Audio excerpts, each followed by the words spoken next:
Okay. But, like, the question is whether or not you could afford to have it in your grid. Oh, actually, better would be to have this with somebody who can throw a founding stone. No, because it's when you critically wound with this. Oh, when you critically wound the monster. Uh-huh.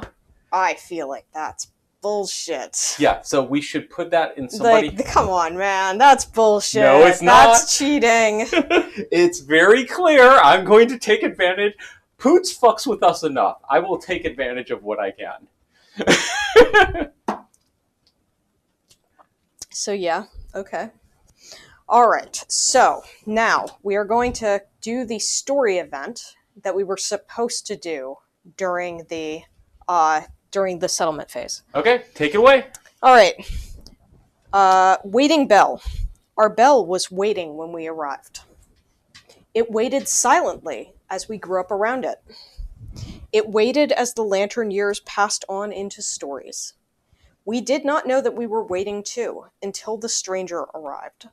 Add the bell rings, Nemesis encounter Black Knight level 1 to lantern year 13. Which is where we are? Yep.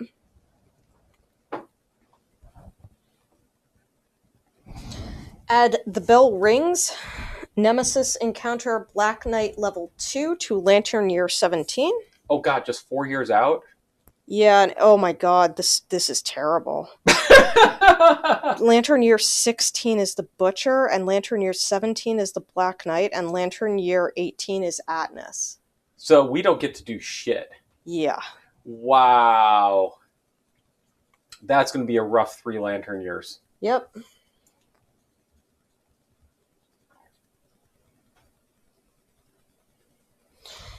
And then lantern year 24. Nemesis encounter Butcher level 3, the bell rings, and Black Knight level 2 the next one. Oh, Jesus Christ. This is going to be rough. I don't think the Shadow Caesar will save that one. Yes. Alright. You may not challenge a level of Black Knight from prior lantern years. Alright. The bell rings.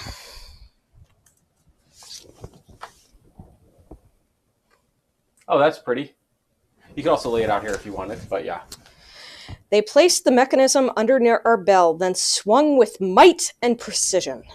A clear note pealed through the settlement. The sound reverberated in our hearts, and we instinctively understood its invitation. I feel like we need Dan's weapon sound from Descent right now. Dong. Dong! All our gazes met at a single unseen point in the distance. Select the occasion based on this lantern year's Nemesis monster level as the bell tolls. Which is 1. Yes. First ring, Nemesis level 1. A dormant call to action soars in every heart. The mystery and the shared anticipation fill conversations and dreams. Gain the Bell of Challenge, level 1 innovation. Okay. Shit. Let me find that. Continue. This settlement phase, endeavor once at the bell at no cost. So we will still do that. And then nominate a random survivor to roll 1d10. What's random. It called? The Bell of Innovation? Yes. Okay. Okay, so I'm going to roll a white and a... no. Okay, so... No, that doesn't work either. Crap. Okay, so... What's it called? The Bell of what? Of Challenge. Okay, because there were 2 bells in here. Alright, so I'm going to keep rolling until I get something underneath 24. Or 24 or equivalent. Okay. 95. 5. Why are you rolling multiple times? Because it needs to be... It's a random survivor. Oh. Okay. 1, 2, 3, 4, 5. It is... Oh, no, Snake Eyes is dead. 1, 2, 3, 4, 5. It is Ace. We have 24. Ace. Okay, so Bell of Challenge. Endeavor Hearken. Gain Honorable. Okay, well, that's not what we were doing. Oh. While the squire waits, they exercise. You mimic with aplomb. Gain the piercer fighting art. Okay. So Ace gains the piercer fighting art, which means we have to do vaultless.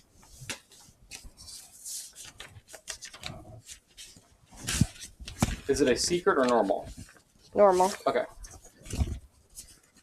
Parasaur Fighting Art. Daggers and swords gain precision 1 when you attack night monsters. Precision 1. On perfect hit, inflict an automatic critical wound to the first hit location you resolve. Oh, wow.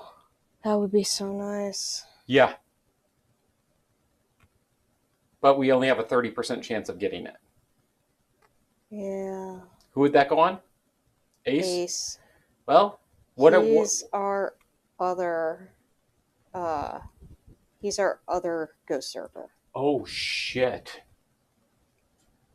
But he's not is he dagger? Well, we could make him dagger. He has no weapon proficiency right now. Oh fuck. I mean, like, so it's an automatic critical hit? Or if you on a perfect hit. Okay. You inflict an automatic critical wound on the first hit location. So precision 1. What are the negatives if we don't roll that 30% chance? I mean, so he's going to gain a systemic pressure and a torment. So that sucks. Does he already have either? No. I mean... He has neither. And I mean, like, you know, it's basically like a risk-reward kind of a thing. Yeah. Because basically, like, you know... So he has already used his reroll. I swear to God, that was faultless. It is. But you can never find the page. Stupid 165. I was going for 56. 65. There you go. It's after unwanted gifts. That's the problem. Unwanted gifts is always what I get, even though I don't want it. Yes, clearly. Okay. So. Nice, but the Black Knight is the only night monster, so... Only does anything against that nemesis. That's a pretty good point. Yeah, that is. Alright, so we will explore the maze. Okay, cool. So on Ace, we explore the maze.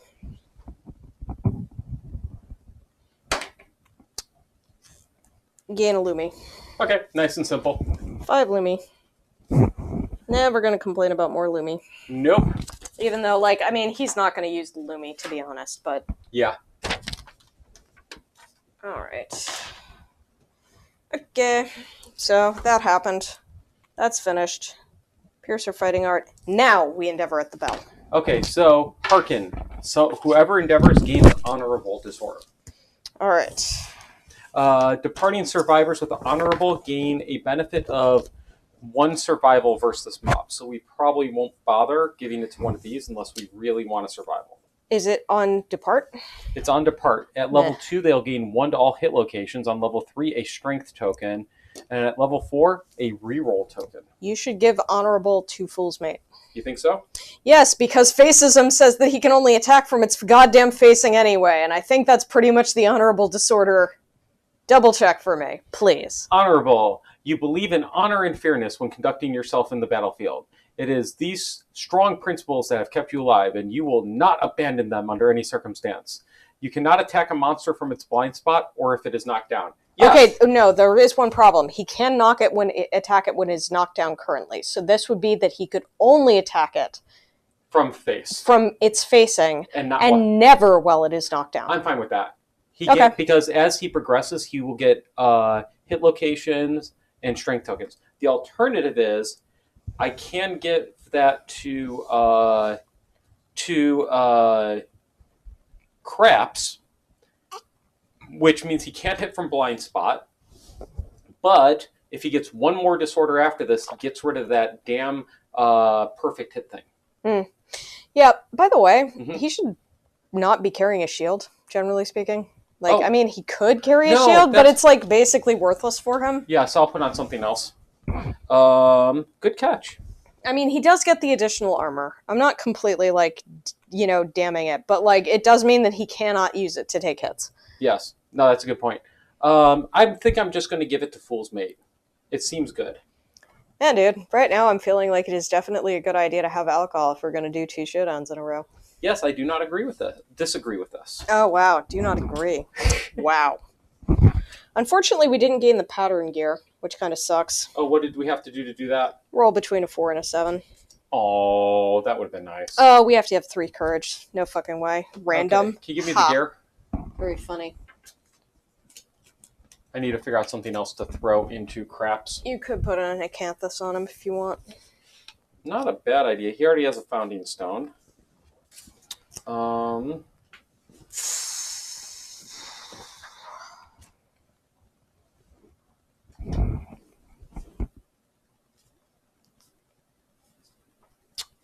Not the elf hat? I would strongly suggest not the elf hat. Yeah, I'm going to give him a acanthus. We did not keep the fighting art. No. Like, it basically, we would only have a 30% chance of getting that fighting art, and it would Only work on the knight. And it would only work on the knight, and we'd take a systemic pressure and a torment, which really suck. Yes. So Fool's Mate is now honorable, but doesn't affect him much. Yeah, Only just if we can't knock attack knockdown monsters. Okay, are we now good, or what's the next thing? Next, we have completed the stuff that we should have completed during the settlement phase. Okay, cool. Blood Glass Cleaver speed needs correcting. Fairly sure you don't have 23 speed. I don't think I'd want you to have 23 speed, man. That would be bad. Yes, thank you. I appreciate that. Okay, Mountain Ascent. The yoke of obligation drags them onward. Following the beacon of red hair through the darkness, they arrive at a precarious mechanism. Stony-faced squires labor at a platform that raises the survivors into the foggy heights. Swirling winds whip their ruddy faces. Their blood quickens for the confrontation ahead. Each survivor must rise to the challenge. Oh boy. Oh wow, that's pretty. I love the art in this game. It is amazing. Me too. That does look... Especially when we can show it on screen. Yeah, that does look pretty precarious.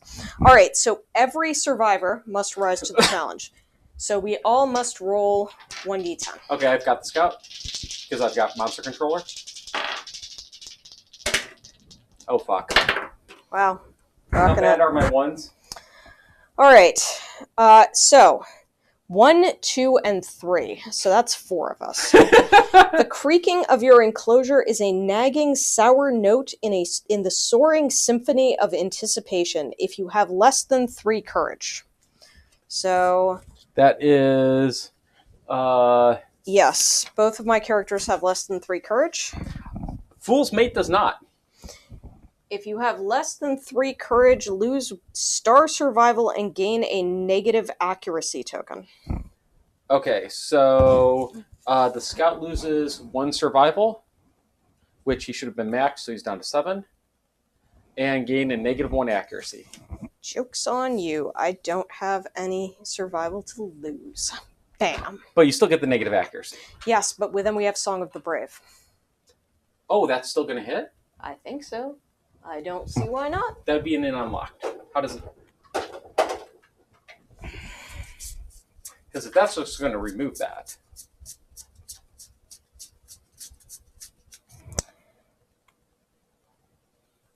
On arrival, each non-deaf survivor may remove 1 negative attribute token. Okay, so we'll just plan to remove those, barring something else horrible happens. All right. If you are not insane... So, coin flip is not insane. Okay. Is anybody else who got the 2 or 3 not insane? Both my characters are insane. The scout is not insane. And he got a 1. All right. Then we gain the tophobia disorder. PTO. So, can you grab the scout? And I'll give you the details. You are afraid to fall. Star brain damage. That sucks. Oh yeah, that really sucks. Especially in this fight.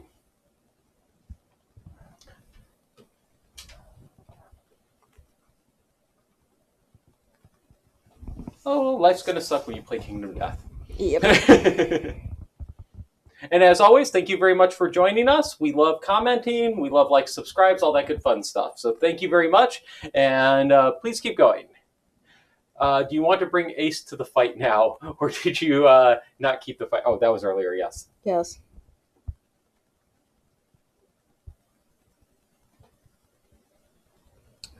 All right, so that is that. So he cannot be knocked back. That'd be bad. Yes. Well, this is a big knockback fight. Okay, so lastly, we have somebody with 6.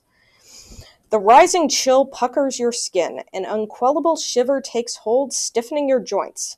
Gain a -1 evasion token unless your survivor is wearing 3 or more pieces of fur gear. The toiling squires seem unfazed by the atmosphere. If you have 5+ understanding, you mimic their lung-emptying breaths. Gain +3 survival. How much understanding? 5. I do not have that.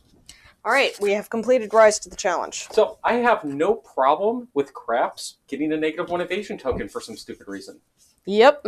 Hello, Ghost Circer. All right, so now we have entered the showdown. Okay. The monster crept to the cliff edge and lifted its muzzle to the sky. It drew a breath so deep, the clinging fog churned up the mountainside.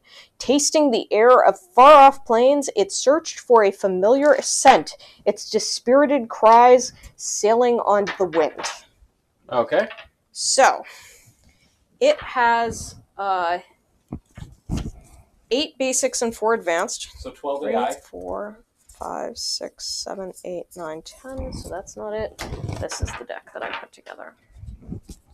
1, 2, 3, 4, 5, 6, 7, 8, 9, 10, 11, 12. Did you shuffle it? Yes. Good. All right. It has a movement of 6 and a toughness of 10 base. Okay. However, it also has 4 toughness tokens. Yep, which we can knock out some way. Yeah. So he's technically 14 toughness right now. Yes. Which is a nightmare. Yes. I will keep those over here so I can pop them off as we go. Okay. All right, and then he has 4 cards. Smash. Full move the monster adjacent to the closest elastomer statue. If the monster is adjacent to an elastomer statue, it hoists the target and smashes them into the statue. Place the target in front of the monster onto the elastomer statue, flip this card, and perform bounce.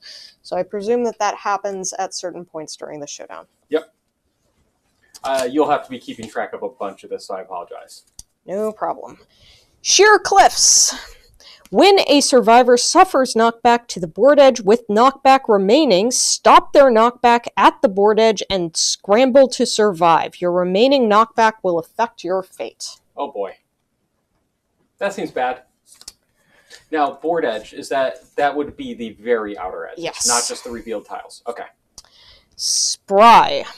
The Black Knight deftly avoids the flailing bodies of bouncing survivors. Survivors suffering knockback move through spaces occupied by the monster as if it were not there. If a survivor ends their knockback on a space occupied by the monster, they suffer collision and knockback 5. Okay. So, Ken asks, is this the one with the shelf of miniatures that you showed me? Yes, this is. This is the game that costs well over $1,000 to get everything. All right, and last but not least, his last special card is Red Preference. If your miniature has red hair when you are picked as a target, the monster must pick a new target if possible. None of us have red hair. You get red hair by playing the side campaign that the Black Knight comes with. Then you get to make a character with red hair. All right, so that is everything. His movement is 6. All right. Departing survivors do not have a hunt phase. They are safely ushered to the citadel teetering on the mounted side. You may challenge the Black Knight only if a nemesis showdown with this monster is listed on the settlement's timeline. So the showdown setup involves the 2 of those there, and then the other 14 tiles placed randomly around the board. And this is the only thing we've ever fought that doesn't use the main game board. Yeah. So, place the monster as shown on its starting tile. We have done so. And then place survivors on any unoccupied space of their starting tile, which is that one. Okay. So, unfortunately, I'm now going to read a bunch of freaking rules. Okay. Because who doesn't we need like them. rules porn? All right. Showdowns with the Black Knight take place in a crumbling cliffside citadel. Do not use the core game showdown board. Instead, the citadel tiles in this expansion combine to create a unique citadel showdown board. The Showdown Black Knight story event details the citadel showdown board setup. Citadel tiles. Most citadel tiles start face down. Survivors are unfamiliar with the Black Knight's domain and cannot effortlessly find their way into face-down tiles. Face-down tiles are revealed by the monster moving into them, hapless survivors suffering knockback through them, or the survivors shining their lanterns to explore them. Revealing Citadel tiles. When a Citadel tile is revealed, flip it over to its face-up side without rotating it. The monster may move into face-down Citadel tiles to reach survivors. When the monster enters a space on the face-down Citadel tile, it revealed the tile and continue the monster's movements. When a survivor suffers knockback onto or through a space on a face-down Citadel tile, reveal it and continue the survivor's knockback. Catastrophic knockback can cause survivors to reveal multiple tiles. A survivor adjacent to a face-down Citadel tile may spend activation to shine their lantern and reveal it. So basically like the same as your weapon. Terrain on the Citadel is represented by images of structures or objects illustrated on the Citadel tiles instead of terrain tiles. Treat these spaces the same as terrain tiles on the Showdown board. Those are the terrain tiles, man. Okay, 1 second, I'll put them up. They're right there. Yeah. No, I'm looking for something else. Oh, okay.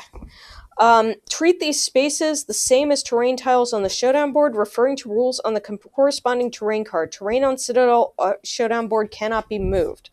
So, these are noble urns. Noble urns are crumbling. Survivors cannot voluntarily move onto crumbling terrain. Survivors can be placed or suffer knockback onto crumbling terrain. So we can start there now. With a rumble terrain tile, or when they do, they collide with it painfully. That's bad. Replace the crumbling terrain with a rubble terrain tile. Yeah, we need rubble terrain tiles. I thought I made something for the Black Knight. Oh, they're in the box. Yeah, they look like this. Yep. Okay. The survivor suffers 1 damage to random hit location. When a monster collides with a rubble or with a crumbling terrain replaced with a rubble, you can spend an action to break. Replace this tile with rubble terrain tile. If the settlement has pottery, I don't know if we do. I do not believe we do. Okay. Gain a random vermin resource on a 10. Oh, that's interesting. Yeah, we don't have pottery. Okay, so that's not a problem. I am just collecting a shit ton of rubble. All right. So, bell altars. The squires employ bell altars erected throughout the Citadel to soothe their guardian. Untrained survivors may attempt to use these devices. So, like, this is a bell altar, that's a bell altar. You can spend an action to ring, roll a d10. If you have 3+ understanding, you see the precise striking instructions hidden in the altar's fine trajectory. Add 3 to your roll result. That's why we wanted people with +3, or with 3 understanding. Okay. If you get a 1 to 5, you wall up the bell. It swings erratically, then returns with shocking speed, suffer 2 damage to the head hit location, and knock back 1 away from this terrain. Yikes. So with the +3, you only have a 20% chance of that. Okay. And then on a 6+, which will be 80% chance for our characters with 3 understanding, silent reverberations fill the air, the Black Knight yelps in agitation, and the monster loses a +1 toughness token. Oh, okay. Once rung, the ancient mechanism groans and is replaced with a rubble. Okay. All right. Through the insistent effort of the squires, other terrain does not appear in the Citadel. Ignore the effects of rules that place terrain on the Showdown board, such as strategist, bug trap, etc. So, like, one of our characters has, like, the physiognomy or whatever. Yeah. We can't use that. I have it. Yeah. Dangerous knockback. Survivors in the Citadel will find themselves flung through the ruins in chaotic, often extensive ways. Nothing in the Showdown will ever stop a survivor's knockback, not even collision with the monster, but some things will make it worse. Further dangers of knockback come from the precarious location of the Citadel and its decaying structures. The Black Knight Citadel juts out from a cliffside of the inverted mountain. It is surrounded on all sides by sheer drops. The Black Knight effortlessly navigates its home. The monster will never move off the Citadel Showdown board. Makes sense. However, The edges of the Citadel Showdown board provide no safety for survivors. Of course not. If knockback would cause a survivor to move past the Showdown board edge, they hurtle right off and must scramble to survive. It is a story event. It is important to track a survivor's remaining knockback after plummeting off the Showdown board, as this will affect their chances of surviving. Almost everything is crumbling. The Black Knight Citadel contains decaying masses of ancient architecture and hastily hoarded resources. This terrain is crumbling. Although survivors cannot voluntarily move into a crumbling terrain space, knockback through crumbling terrain is turbulent and painful. Throughout the showdown, the survivors will suffer extensive knockback around the Citadel, careening through its crumbling structures and leaving destruction in their wake. When a survivor suffers knockback into a space occupied by crumbling terrain, they collide with it. The painful impact does not stop their momentum. Continue their knockback. Once it ends, the survivor suffers 1 damage to a random hit location for each crumbling terrain tile space they smash through. Resolve this damage before scramble to survive. Now note, the bell altars are also crumbling terrain. Okay. If we go through them, we take the damage, and they are also replaced by rubble, and we can no longer knock them, or no longer swing at them. All right. Whenever anything collides with crumbling terrain, it is reduced to rubble. Cover that space with a rubble terrain tile. If crumbling terrain is reduced to rubble, it cannot be activated, which is exactly what you said. To Luke's question, it's technically up there as a live stream talking about Lantern Year 12. Because I was doing my presentation at Founders Live, I just didn't have time this week to prep and edit the videos, so I apologize for that. It'll be going up as separate videos, and then I'll take down the live video later. All right, if you run out of rubble terrain tiles, substitute other face-down terrain tiles. If a survivor's knockback becomes a complicated kinetic maze, place rubble tiles as you resolve their knockback to ensure you accurately place rubble in their path. Yep. Thank you for, I believe that's a new commenter on YouTube. Yes. Elastic elastomer statues. Yes, we have one right now. The only sturdy elements of the Citadel are the precious statues of the Black Knight's Order. Sturdy. Squires continually repair and reinforce them with adhesive, leaving optimistic restorations rather than faithful recreations. It makes me think of that, like, restoration with the terrible, like... Yes. Look. Elastomer statues are new... knockback into elastomer statues sends survivors bouncing ever faster and harder through the ruins. So I'll read the description now. Survivors cannot voluntarily move into the elastic terrain. They can be placed on, or suffer knockback onto elastic terrain. When they do, they collide with it. Due to the bouncy composition and geometry, survivors careening into elastic terrain while suffering knockback will be flung even further in a new direction. Increase the knockback by 4. So whatever knockback you have left, add 4 to it. And change the bounce direction of the knockback. The Black Knight rules detail bounce directions. Yes. All right. Hopeful amalgams of adhesive and broken pieces, these statues are everywhere, creating dangerous conditions for survivors suffering knockback. The Black Knight easily moves among or over them and can stand on them with no problem. So pretty much the directions for knockback, I'm going to move him briefly, are the corners. So if you get knocked in here, you bounce that way. If you get knocked in here, you bounce that way. It's just from the corner. Yeah, 90 degree. It's pretty straightforward. It's not overly complicated rules, which I always appreciate for Kingdom Death. If you do not suffer knockback but are placed onto elastic terrain for any other reason, do not add 4 to their knockback. Okay. When the complexity of a survivor's knockback reaches nightmare levels, it is important to separately track the amount of their knockback and the number of spaces they have moved. When the number of spaces moved equals the amount of their knockback is complete. Yep. You know, if you leave the showdown board before their knockback is complete, the remaining knockback contributes to the results of Scramble to Survive. All right, so that is everything, I think. Okay. Does he go first? No, we go first. And I would like a very quick break before we start this. We've got about technically 30 minutes till our ad, but we're going to run the ad now. That'll give us a good hour and a half once we kick this off. So we will be back in 3 minutes, everybody. Thank you very much.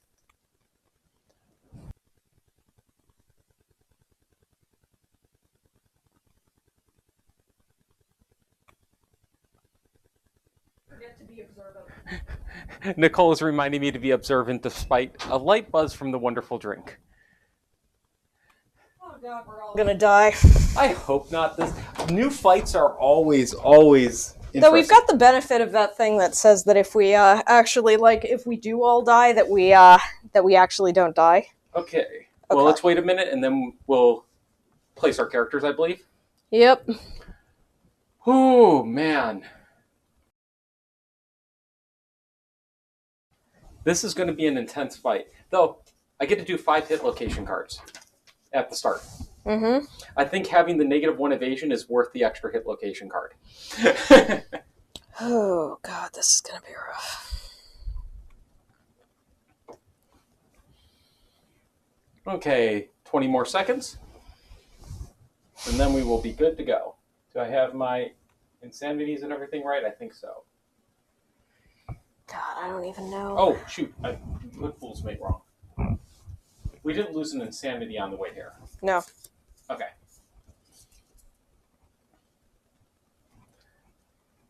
And we are back. Cut the deck. You've learned. Mm-hmm. Here you go. You know one of these times it's going to fuck up, you're going to blame me anyways. Yep. Good. As long as we're on the same page. Yeah, see, that's the point. Okay, so I will remove the terrain from the screen right now. This is going to be a lot to track, so as always, we appreciate our viewers helping us out a little bit. Okay, so first things first, who has 3 understanding? I've got it on Craps. We've got it on the Scout, who is named With Spades.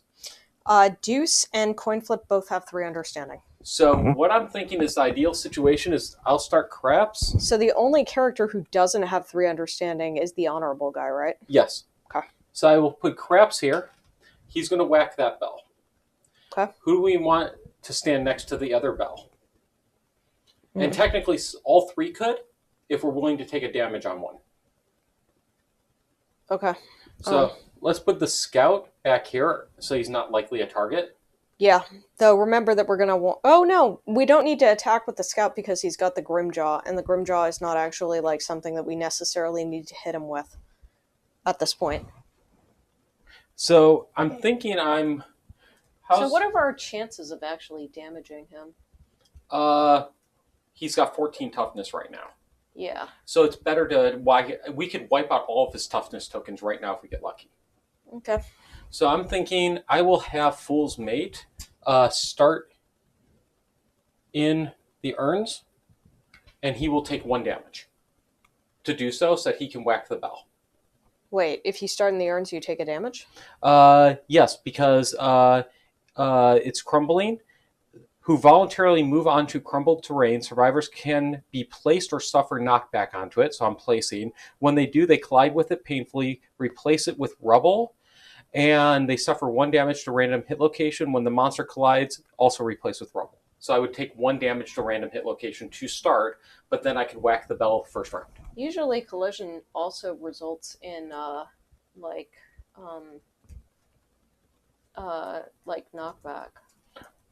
Oh, but this says when a survivor suffers collision, they are knocked down. Okay, so he would be knocked down, so somebody would have to stand him up. Mm-hmm. We want all of our guys that have the toughness. Right now, we just want to knock down that toughness quick, is my thought. Yeah.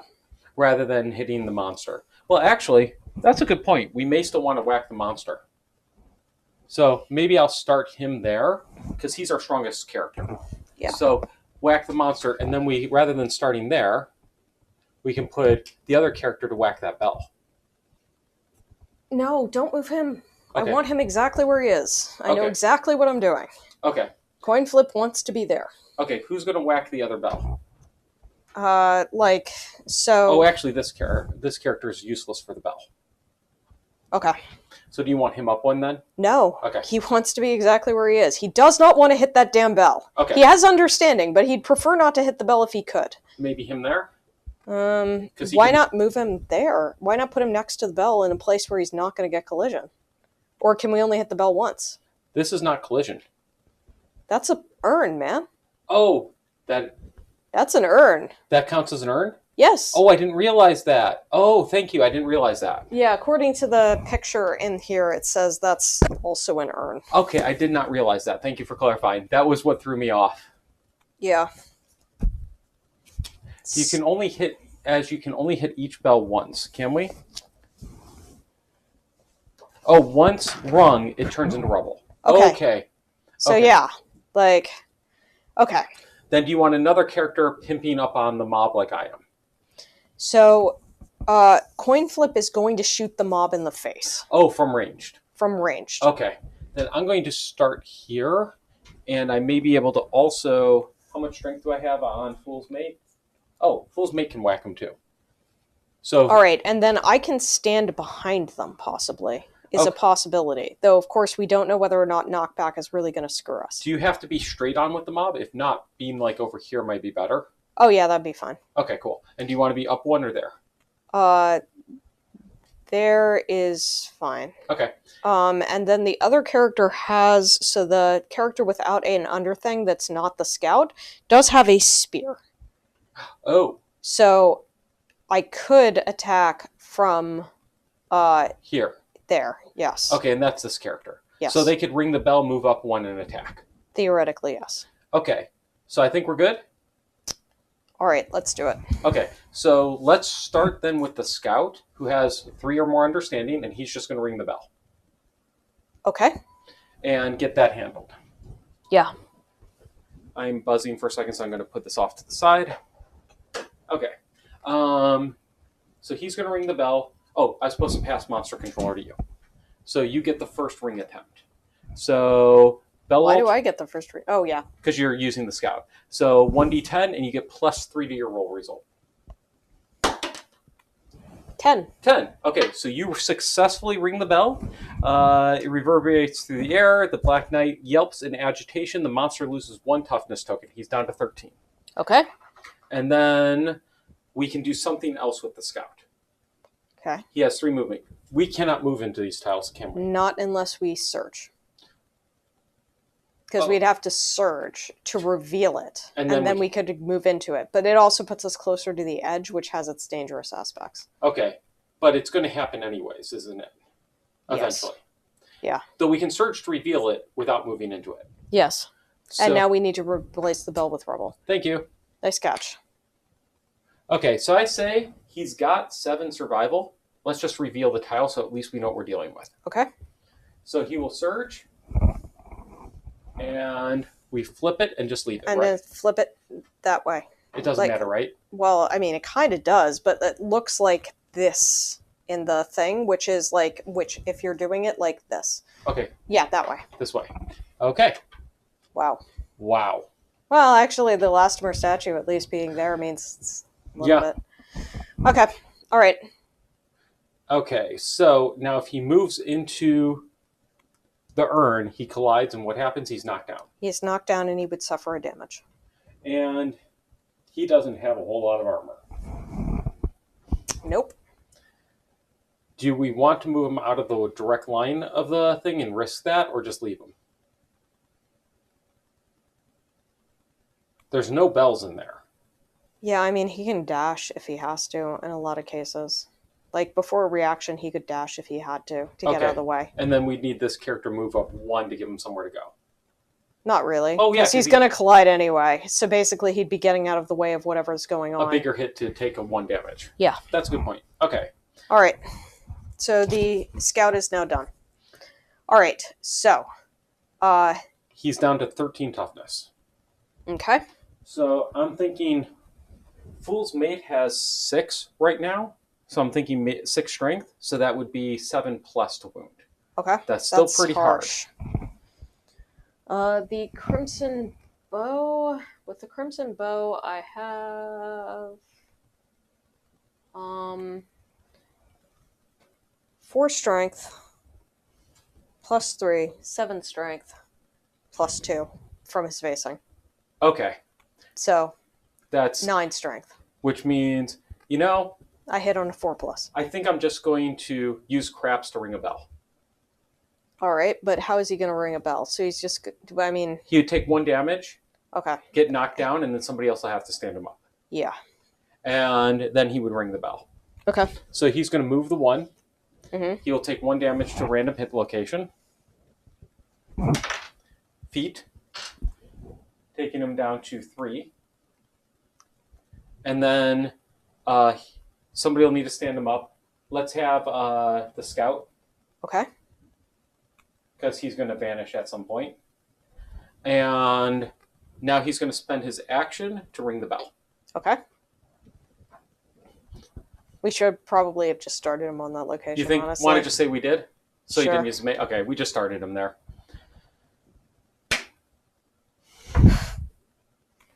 Wow. I'm getting a good start as always. So what does that do?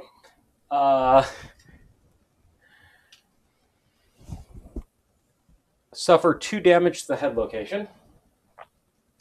That sucks. Dong. Yes. And knockback 1, which suffers a damage to another location. Yep. Hands. So we need rubble on both of those locations? Yep, because the bell is now gone. Well, and three locations now. Yep. Look, the space is opening up like crazy. Fancy that. Okay, now the question is, do we want to do rawhide first, or do we want to start doing attacks, or how do you want to handle this? Wait, I'm immortal right now. I can't surge. So the problem is the bow is on the same character with the rawhide. So you'd have to surge to do it. Yes, but I think I'm going to attack with the bow first, to be honest. Okay, sounds good. What's your speed? My speed is 2. Okay. I am in its facing, Mm-hmm. so I will gain 2 strength and deadly. What does deadly do again? So you have a total of 9 strength. So right now you need a 4+ to wound. Gain +1 luck when attacking with this weapon. So effectively, I have an additional luck. So you're at 9-10 range. Yep, but only on wounded. Ah, thank you, Kais. All right, so I attack with him. This takes both my movement and my activation. Okay.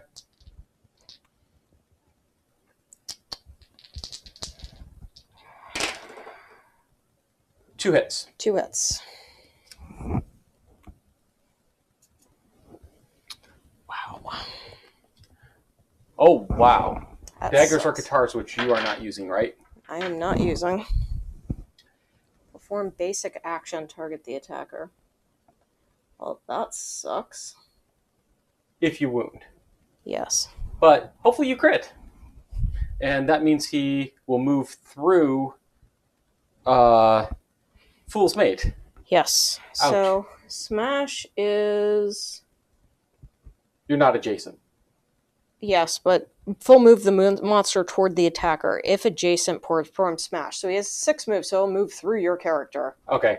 And then perform smash. Full move the monster adjacent to the closest elastomer statue. The monster is adjacent to an elastomer statue. Hoist the target and throws it onto the statue. So I think I'll take the cod Piece to piece, start. but Polished no, cod piece he'll do smash anyway.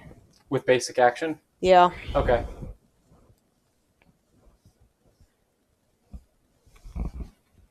Well, do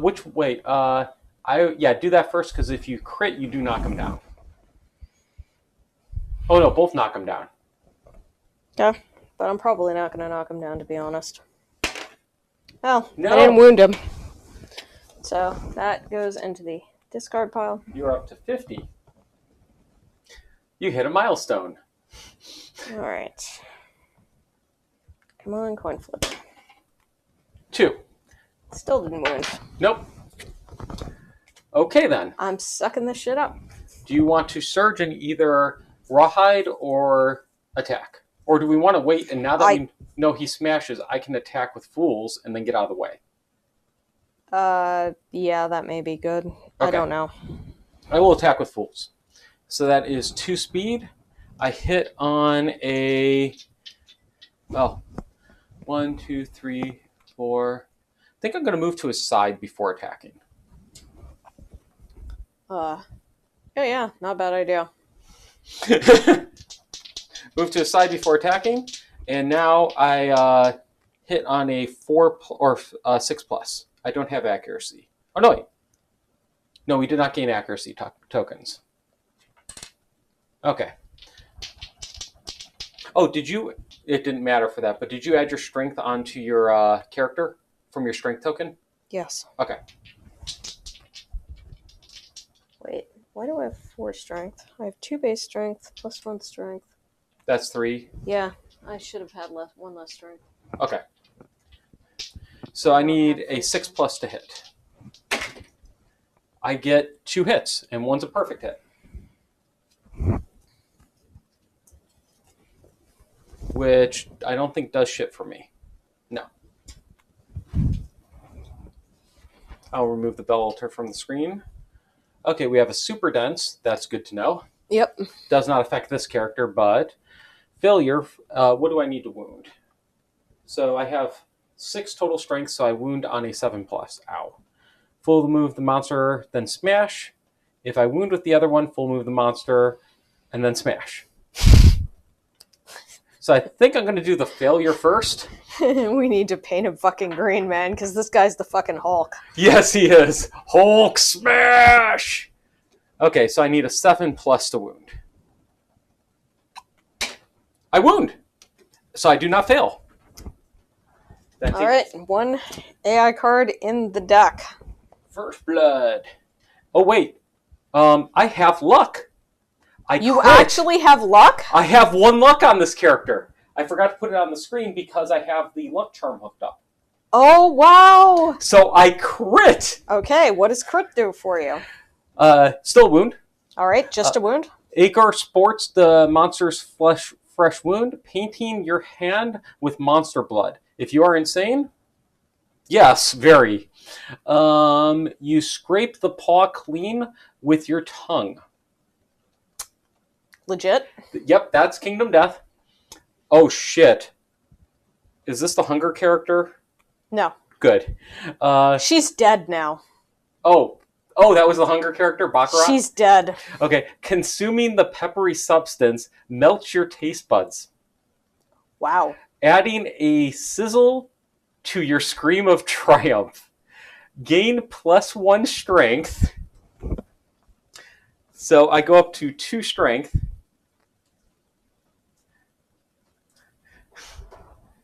Which now means 7 technically. Which means the next one's easier. And a bleed token! Cheers, fools, mate! You are quite the fool. But, yum! Yeah. Licking up monster blood. I am a cat. Yes. Okay. So, that was the polished knee guard. Okay. So now I am going for the polished cuirass. And because I gained a strength, I now wound on a 6+, so I have a 50% chance. And I wound again. Though this won't be as good because it is not a crit. And he full move. Rink.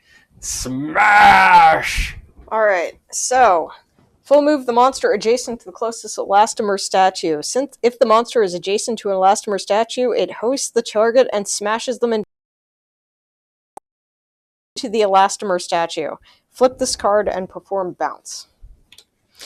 The target bounces off the elastic statue. They suffer knockback 8 away from the terrain according to the bounce directions. And that will flip the tiles as I go, correct? Yes. Okay.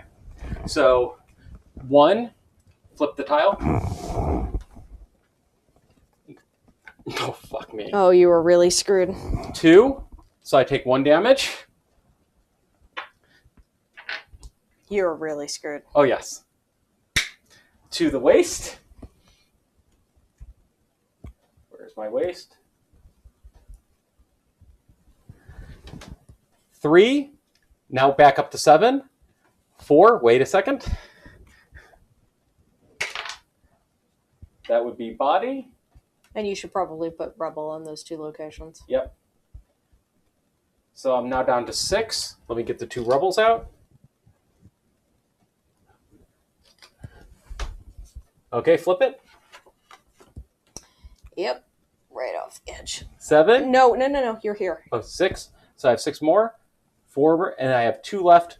going off the edge. So is it minus the 1? Yeah, it's minus the 1 first. So I have 1 bonus going off the edge. I have 1 remaining. Okay. So we get to do our wonderful event of going off the edge. Scramble to survive. Roll 1d10.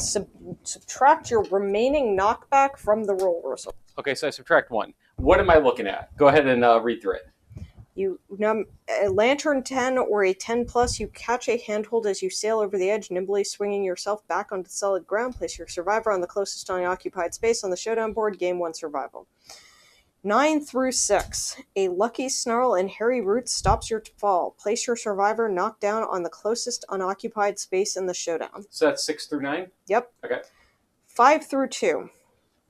At the last possible moment, you catch hold of a protrusion, hauling yourself back onto the surface. Place your survivor on the closest unoccupied space on the showdown board.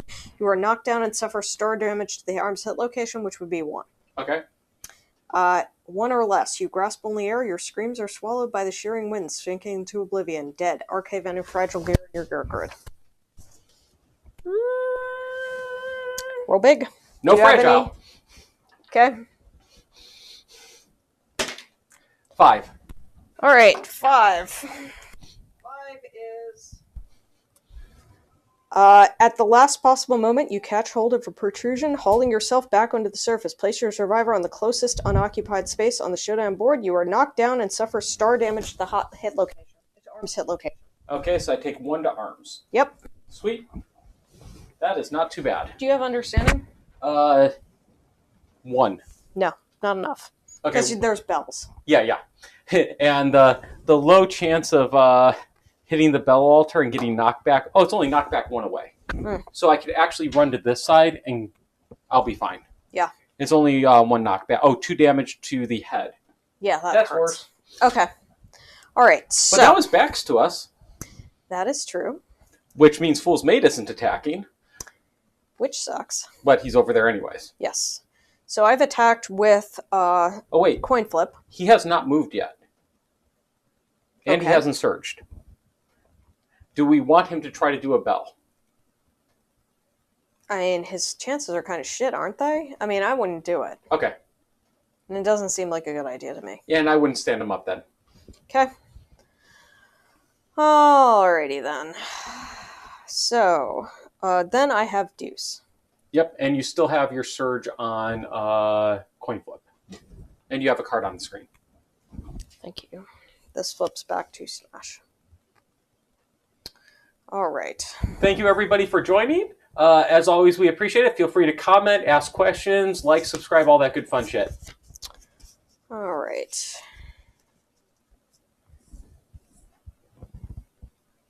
Deuce does not have an easy way of getting to a bell.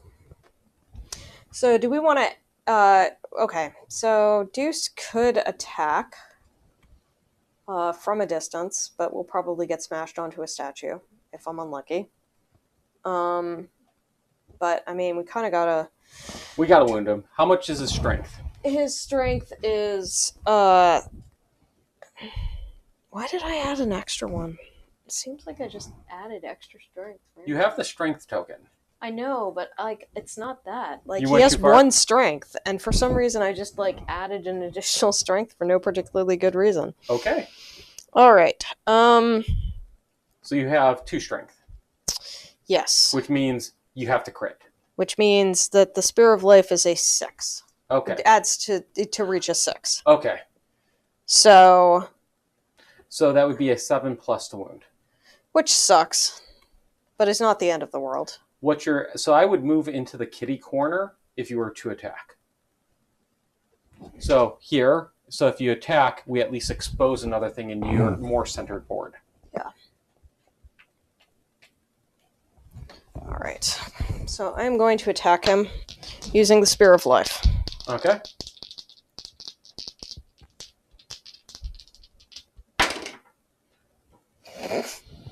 Or not. Or not twice. Wow. Wow. All right. Well, that was a thing that happened. Would you like to surge? Not really, no. Well, I mean...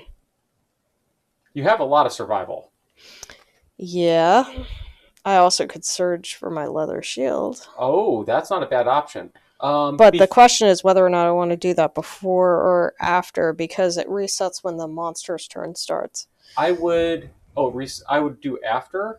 Well, no, our surge. Yeah, reset. Our surge ability resets at the monster's turn, so you could do it he has now. a lot of survival because he also has tenacity. Yeah. All right. Who has the leather gear set when they spend survival?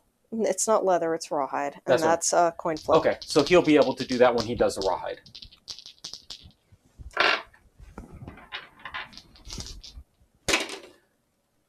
Okay. One good enough. And another one. You're really racking those up today. +2 wound to wound. Ooh. No, plus +2 toughness. So what do you need to wound? So 8. 8+. Ouch. But it doesn't have any negative. But I would gain a courage if I wounded him. Yeah, that would be nice. So come on! Let's do this! Come on! Wound! Oh, nat crit! It does not have a crit location, but that still means that I wound. I gain 1 courage on Deuce. So wow. Gain a courage. And the AI card goes in here, and we are now down by 3. And that cancels the reaction, right? No, it does not cancel the reaction. That's why I gain +1 courage. Oh, very nice. It's fine in this case. I don't mind. Okay. I think you put that in the wrong deck. No, I did not. That's a hit location. Oh, yeah. Deck. This is the AI deck. Okay. Did you get rid of another wound? Yes, that's exactly what I just did. I put this in here, and then I put the AI deck in here. Okay, so we have 3 in there. That's important because we need 5 for me to ballot, I believe. Okay. Let me make sure on this. No, can't do that. Yes. If we get 5, I can ballot to give us all savage. Okay. So now, last but not least, we're going to coin flip needs to borrow a survival from someone. Who do we want them to borrow a survival from? They borrow? Yes. They are collectivism. Selfless. While you are alive, +1 to the survival limit on the settlement. When depart, the survival goes down to 0. All for 1, with permission, can spend another survival once per round. We were planning to use craps because craps basically can't spend survival. Thank you. Okay. So he is going to surge. Because craps is immortal. And then I'm going to roll to see whether or not I get these. And I do get this thing, so I gain a survival out of that, as well as getting the surge. Very nice, so it just transfers it. Yeah, sorry about that. No, I love that. I mean, craps is here in part for that. And now you... And I did that once, which means that all for 1 gets 1 benefit. And how many do you need? I need 4 total. So we should go for that. Now, look at the top 2 AI, and let's figure out what we're doing. Alright, so we have Fetch and Crushing Stomp. Don't surge until you have Headbanded, yeah. Alright, oh, Christ. How bad? No love for this. Random threat in range, random survivor in range. So random threat is going to be... What's his movement? 6. So he can't get to that guy. Like, he can't get to Fool's Mate, but he could get to everybody else. Correct. And then he's going to, like, just chase them the fuck down. So move and attack, move and attack. Wow. And knock back 4 after the first attack. Okay, what's the other one? Replace all crumbling terrain on the Citadel. Tiles that he's on with rubble. So that would be 1, 2, 3 tiles with rubble. Anybody who was on those Citadel tiles would suffer bash and 3 damage to the head and legs. That's not a problem. None of us is there. Closest knockdown survivor in range. He cannot actually reach your other character. Yep. Otherwise, he would seek out. Which does? Full move towards the closest survivor. If adjacent, they suffer knockback 4. The monster cocks its head, pondering its next move. Shuffle the AI discard until the AI deck. Don't care about that. So that would be Deuce, would suffer knockback 4. Why do we not care about... Oh, the AI discard. Okay, yeah. It's not the wounds. Yeah. So I think that's ideal. The Crushing Stomp? Yeah. Yeah, I agree. So Crushing Stomp goes on the top. Alright. That is the end of our turn, basically. And do you have to shuffle the deck? Shuffle what deck? The AI deck? No. Oh, because Not yet. Because there's no AI discard. Not yet, because we didn't even do it. That was just planning what our next action is going to be. And now it's his turn. Yeah. Well, you can move. Do you want to move? No, I just surged with them. Oh, right. So I can't do anything. Okay, past monster controller. Now we have our surges are recovered. That's important in case you want to whack as he's about to hit you potentially. Okay. Yes. Okay. So. The monster drops a massive foot. Replace all crumbling terrain on the citadel tiles the monster is on with rubble. So we replace those 3 squares with rubble. Which in some ways we prefer. Yeah, at least it doesn't deal damage and there's no bells there, so and it that's gives us fine. more freedom of movement. Oh, and it's citadel tiles. So if he had been across those 2 tiles, it would have gotten the other one. That's interesting. Yeah. All survivors on these citadel tiles suffer bash and 3 damage to the head and legs hit locations. So that would suck. Yeah. Pick target, the closest knockdown survivor in range. He has to move 6, which he cannot reach Fool's Mate. So instead, be 2 away. So instead, he does Seek Out. Okay. Seek Out. Not like that card. Full move toward the closest survivor. That is Deuce.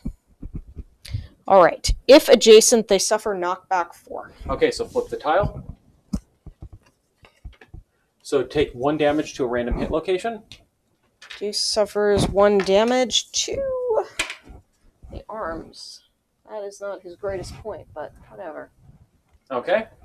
To the arms. And then the monster cocks its head, pondering its next move. Shuffle the AI discard into the AI deck and end the monster's turn. Okay. So that is it. I'll take it. Okay, does Deuce have 3 understanding? Yes. He should be going for a bell. Okay. So now your character stands up because they were not knocked down on the monster's turn. Yep, good catch. So, does Craps have 3 understanding? Yes. Where is he? So he's right there. He could hit this bell. I could hit that bell. Yeah, I think that's kind of ideal. Why don't you go and hit your bell first? Sure. Because if you fuck it up, you're getting knocked back. But only by 1, right? Yeah. Well, unless there's a statue right there. All right, so I move on to that location. So you need a 3 or higher. So I need a 3 or higher. Good. So silent reverberation, yada yada yada. He loses a toughness. All right, and we replace that with rubble. Ah, good catch. Okay. And now I think I'm going to go here. That was my expectation. Okay. 4. This means I'm not doing the hit location deck. I understand. You're insane right now, right? Yeah. Okay. And I get the bell. So he's down to 1 toughness token. Okay. So, do we want to try to finish that with the other character? It's safe for him to get knocked back right now. He would take 2 head damage. It's only a, what is it? 6 or higher, so it's only a 50% chance for him. But we'll lose the bell if we don't do it. But then again, so next round, Craps could get that bell if he wanted to. Oh, you are correct. Then let's not have him do it. Okay. All right. So that's done. I can dash and hit him with Fool's Mate. All right. Gee, if you want to do that, you can. I think that may be for the best. All right. Or, actually, no. We're within 3 with the Scout right now. The Scout should get the Grimjaw. Oh, wait, no. The Grimjaw doesn't matter. Yeah, he doesn't have any monster resources. Should the Scout be hiding? Well, it's kind of complicated. So the possibility is we could hide the Scout. Mm-hmm. The issue is that if somebody runs into it, it may damage the terrain and they may get killed. The other thing is that the enemy is easy to get with daggers. Like, they get additional luck with daggers. And the Grimjaw is a dagger. Yes. But the Scout only has 2 strength, plus the dagger is 4, so 6 strength. Actually, pretty good odds of hitting. Yeah, but the thing is that we're not stacking the hit location deck yet, so there's kind of that question as well. Okay, then let's just do Fool's Mate first. Okay. So, 1, 2, 3, 4, 5. 1, 2, 3, 4. Okay. So he does dash, which takes 1 of his 8 survival. That's why I had no problem doing this. And then he attacks. And he is attacking with the Pipa, which hits on a 6+, and he always has to attack from anything but the rear. Yeah. Well, no, he has to attack from facing. Oh, you're right. Facism requires him to attack from facing. I was thinking the other thing, the dishonor or honorable. Okay. Nope. But he will surge after I increase my 1s again. We're really good at rolling 1. Mm-hmm. Okay, let's get rid of those dice. Let's roll these dice. 1 crit, 1 1. Well, not a crit, a perfect hit. Yes, but sorry. There is your perfect hit. Fixing my number since I had increased 2 with 1 roll. Okay. +2 luck if daggers or katars. I am using a club. That is not a dagger or a katar. And note, I have wounded with the club already, so I will get weapon proficiency. Go delicacy with that club. Like that nice, like, twisting motion as you go into between his armor. That would have been nice on this character because I would have critted on 6+. Wow. Failure, perform shockwave. Shockwave placed a monster on the center of the most occupied citadel tile. Randomized in case of ties. All survivors on the tile suffer 1 damage to the legs and bash. Replace all crumbling terrain on the tile with rubble. Ouch.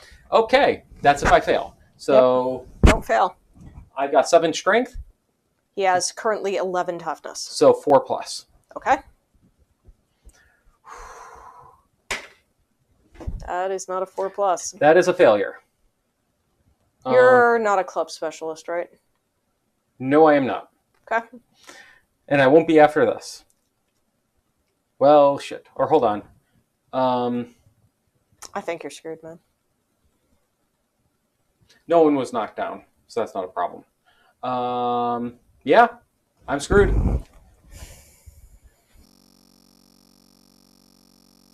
You need to random. There's 2 characters. He said most characters, right? Yeah, it's going.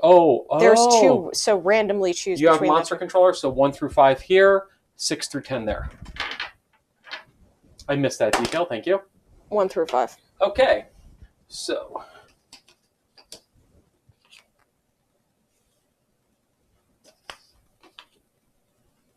and we forgot to replace that bell by you. What bell by me? You had hit the bell, and I hadn't. Oh, no, I did. Oh, never mind. Okay, so he's there. And what do we take on that tile? 1 damage, 2 legs. All right. So that would be Craps and who? Deuce goes down to 2. Craps goes down to 2. Okay, and Bash, which I believe just knocks us down. Yep. But we were both already done, so we will stand up. No, Deuce didn't actually do anything. Or wait, yeah, I did. Never mind. Sorry. But we can stand him up, and he can now surge to attack. Theoretically, but yeah.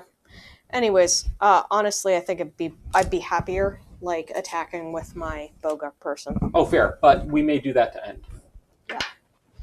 All right, so I am going to attack with the Crimson Bow. What's the range? 5. You are just in range. And Yep. you're in the rear, so it's not a blind spot, though, because you're not right up on him. Yeah, I'm not gaining facing. Damn. You did the bell first. Good job. Yes, thank you. Yeah. So You're I not won't in get the facing, but basically it'll be the same as it was before because I'm not getting I'm not getting deadly. Okay. Which does suck, but... Okay, what do you hit on? I hit on a 6+. Okay. Nope. I don't hit... Oh, wait, no, I don't have accuracy on him. Okay, and you're saving for the rawhide. Yes. Okay. There's no way for the scout to get in range. So I'm going to just move the scout 3. And then, do we just want to throw his founding stone? We don't know what the head location is going to be. So we don't know whether or not it's going to have a crit on it or anything, or whether that's going to be a good crit or not. Yeah, well, we made the house rule that we always crit. Yeah. But do we get a crit benefit? Yeah, and I mean, ideally we'd get a crit benefit. Which we'd ideally also want all of our characters to still have actions because he may get knocked down. Yeah, that's true. Okay, so let's not throw the Founding Stone then. And we don't want to hop him in the thing because right now that would be bad. So coin flip. Hmm. How much survival does everybody else have? 7 on Craps. Craps is free to give. So you want to give to, so you'll be willing to give to coin flip? Craps is going to keep giving you his survival. Okay. Because he basically can never use it. So coin flip uses all for 1. I did not gain the survival myself, so I just get the benefit of the surge. Okay. But then we get the GF2 cards. Oh. Alright, so who was the last person who wounded him? That would be Fool's Mate. Okay, so we go after him. The Black Knight, Heartless. If we do Juggernaut Slap. Yeah, I'm just trying to figure out. Move the monster. Note the monster's adjacent movement. Knock back away from the monster equal to the monster's remaining movement. That sucks. That would be very, very bad. That would be a lot of movement. So closest threat in range would still be Fool's Mate. Technically, it could also be the Scout, but we would prefer Fool's Mate. Okay, in that case, it would be a synchronic attack, and he would... He would also hit the Scout. Yeah, he would also hit the Scout. 3 speed, 3 plus accuracy, 3 damage, and knockback 4 in the indicated direction. No, he's hitting behind. Oh, shit, yeah, you're right. Okay, so I'm just going to quickly move him, so he'd be here, and then in that case, it would only be... No, he'd be here, I think. We have a choice. If he's there, he does hit the Scout, which is bad. But if he's here, which we have a choice, then... No, I don't think we have a choice. There's a synchronous attack. Shortest path until the target is in the attack zone. Yep, and this is the shortest path. Okay. He had a choice. He was equal distance from the two of them.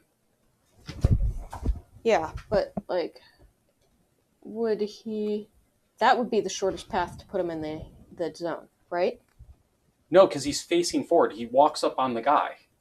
No.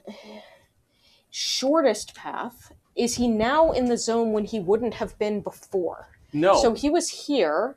1, is he now in the zone? Oh, I see what you're saying.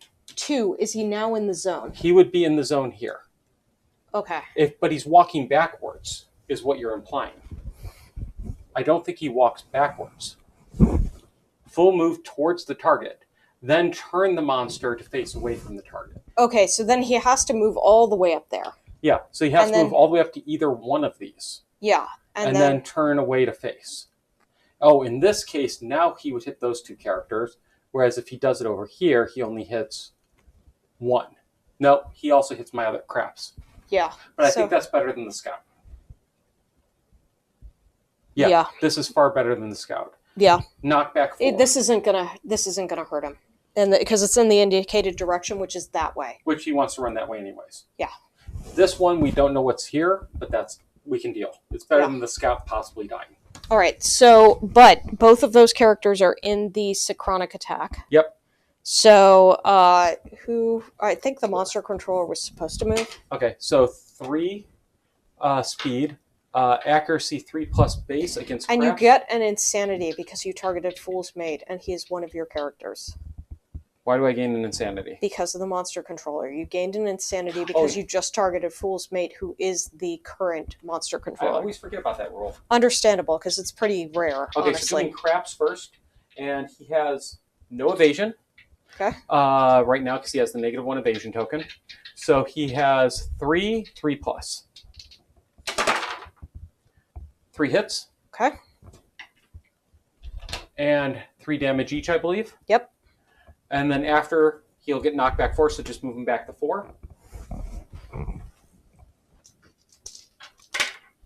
Waste body. So... He can't dodge. He can't dodge.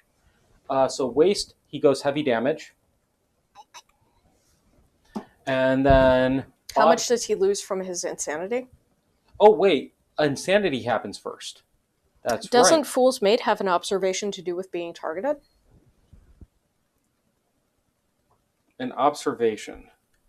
During the Hunter Showdown, Unyielding? Yes, targeted by AI card. Thank you. Yes. Thank you, Tice, because otherwise Tony would have forgotten it. Yes, and then we would have lost on that stupid observation again. Yes. Okay, so he's now got a second to 5 checks. Okay, so back to Craps.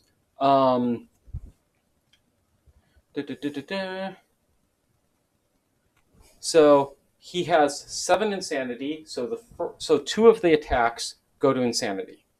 I'm going to have 1 waste and 1 body go to insanity. Okay. So that means 3 damage to waste. Okay. And then he is down to 1 insanity. Or sorry, wrong character. Shit.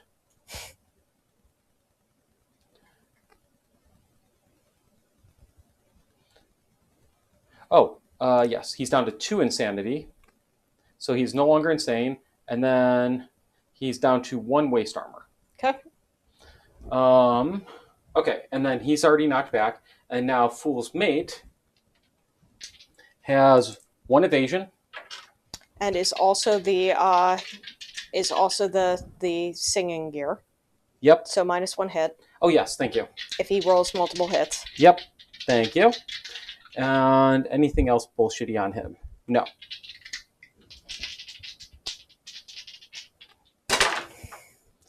So that's 3 hits. So he only has 1 evasion. Okay, oh, that sucks. So down to 2. I can dodge 1. Okay. So he'll be down to 1. All right. So he will take 3 damage to 1 location. You can roll twice, by the way. Oh, I can? Yeah, and then choose which one to cancel with the dodge. Oh, because the dodge. Yeah. So, hands. All right. There we go. And then you also take a damage from the... Or no, he already canceled that, but you destroy a bell. Okay, and that is 4 back onto the bell. Yep. Damn it. Sorry, man. No problem. We only need 1 more bell, and Craps is probably going to get it. Yep, and you take 1 damage. Okay. 2 head, which is where he had his most armor. All right, so that completes... Oh, wait. We actually were doing that even though we hadn't... Now I collide, do I get knocked down? Yes, your collision makes you knocked down. So we had actually done Juggernaut Slam, assuming that we were going to be finished. We were actually just hiding. Yes. But, or not Juggernaut Slam, the other one. Left Hand Hand. They were a little bit too eager. Okay. All right, so now it is the end of the monster's turn. We stand up Craps, and we stand up Deuce, but we do not stand up Fool's Mate. Before he hit me, did I have an opportunity to attack? Because I've been talking about planning to do that since he was next to me. I mean, you could search. Could have searched. Yeah, I would have surged. Okay. So I will handle that, and we will have that technically as an interrupt. The only chance would be would have been knocked down. Mm-hmm. So I have... Where's that? 2, and I have 7 strength. So I need a 4+ on wound, and I hit on a 6+. Oh wait, he's behind me. I hit twice. You can't... Fool's Mate is honorable, isn't he? He can't hit Oh, never mind. Yeah, then I couldn't do that. Never mind. Ignore. All right. Good catch. So that is that. Okay, now it's our turn. Yep. And Fool's Mate stays knocked down while Craps got up. Yep. Craps moves up the 1 and whacks a bell. All right. And I think Craps may want to consider using a survival to go Zerker. Or Zerker. Yeah, because he's now no longer insane. Yeah, so try the bell. If we succeed on the bell... He succeeds. Last toughness is gone. All right. So we're done with that, and we now have him down to 10 toughness, which is much more reasonable. Yep, and now I spend a survival, and I go Zerker, getting 5 cards. Right.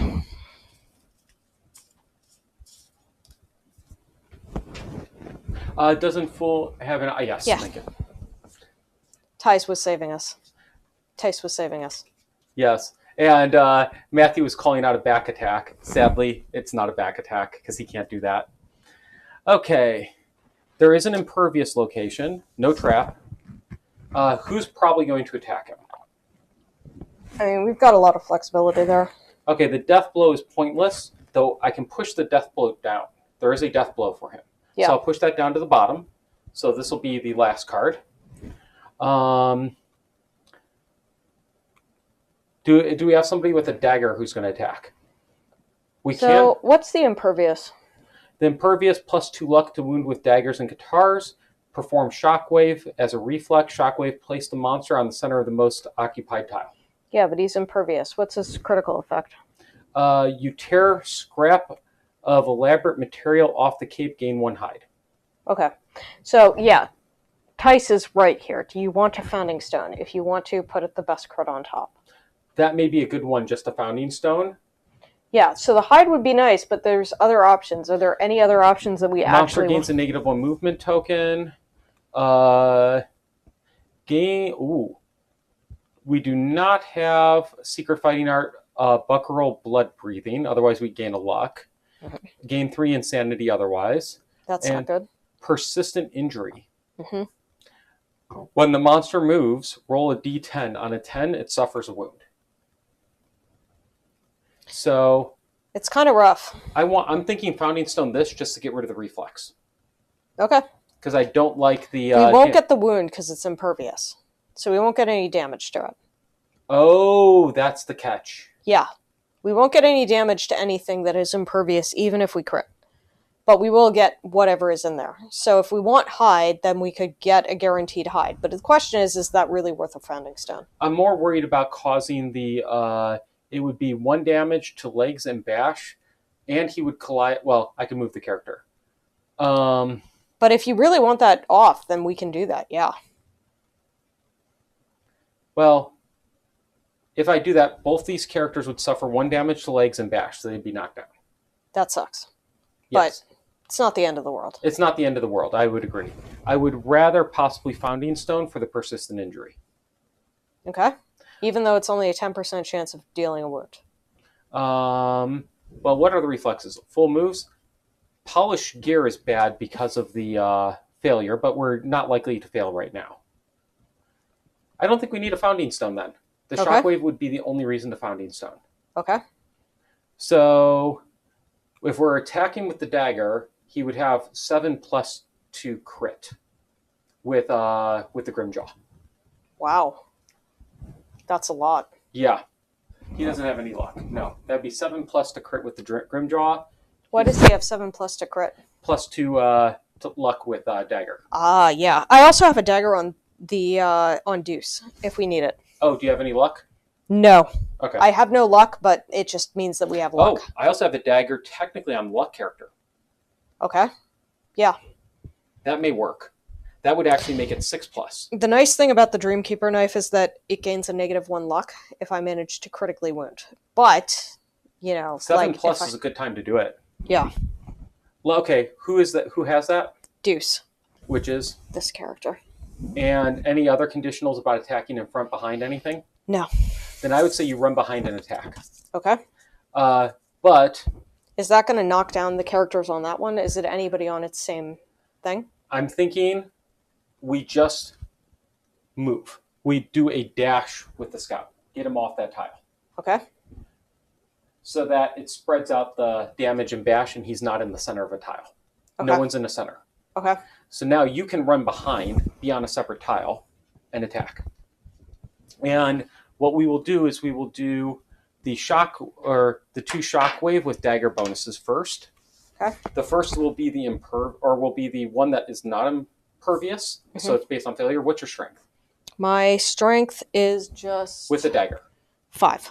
So you 50-50, a little over 50-50. Yeah, 60% chance. And then we will put the full move forward. Our failure with smash is not bad. So the 3rd card will be failure with smash, and then the 4th card is full move, and then 5th card is death blow, which we may keep trying to push down. Okay. So you're doing 2 dice. If you get 2 hits... 3 dice, actually. Okay. You should be overall good. Dreamkeeper's Knife, I hit on a 4+. Ooh. All right. So we wanted those in that order, was our plan. Okay. So you wound on a 4 or 5+, and you crit on a 7+. Yeah. No. With me, I think I crit on an A+. You're right. Sorry, I was off by 1. I have that issue of problem. This is why I'm not a coder like Ken. So you don't wound? which is a failure. Oh, damn. Yeah. Hold on. Don't we have a character that can force a reroll? Do we have anyone with Guardian? I do not have a Guardian. I do not have a Guardian. Yep. And the Scout is definitely not Guardian. All right. So unfortunately, I take Shockwave. Place the monster on the center of the most occupied Citadel tile. 1, That 2, is 3, literally- 4, 5, 6, 7, 8, 9, 10. All right. All survivors. No. Here. All survivors on that tile suffer star damage to legs and bash. Which knocks him down, which he already is. And all things are replaced with rubble. So he takes 1 damage to legs. So unfortunately, that cancels the rest of these attacks. Yep. Okay, and we need 5 rebels. And he's really the fuck out of the way. Yeah.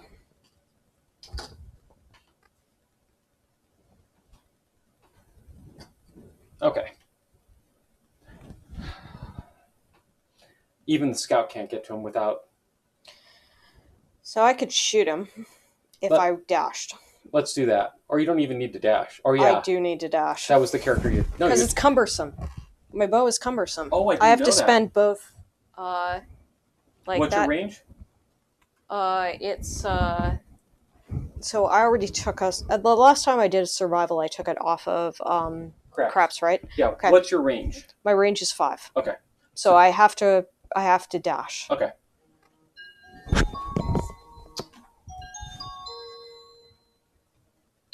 It wants me to take more ibuprofen. Okay. All right, so I would have to dash. Yep. So 1, 2, 3, 4.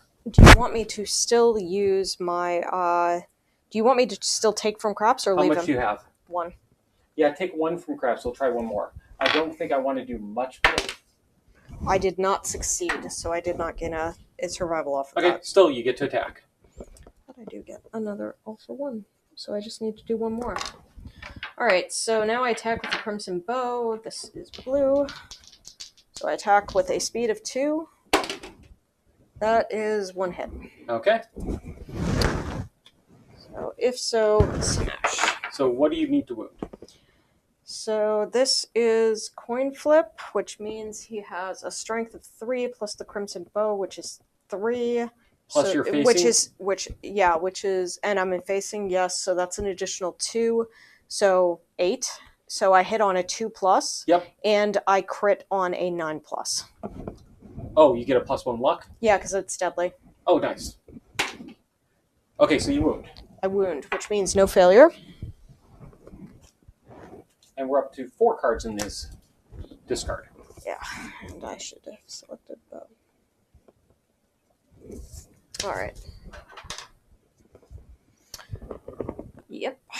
So, do we want me to rawhide? Not yet. Okay, so other people are going to go. Yeah, so I believe I did the bell this turn, right? Yeah. And I already yes. did the other thing. Okay, and I already did the stacking. So he can't go. 1, 2, 3, 4, 5. You don't have reach on your other character, do you?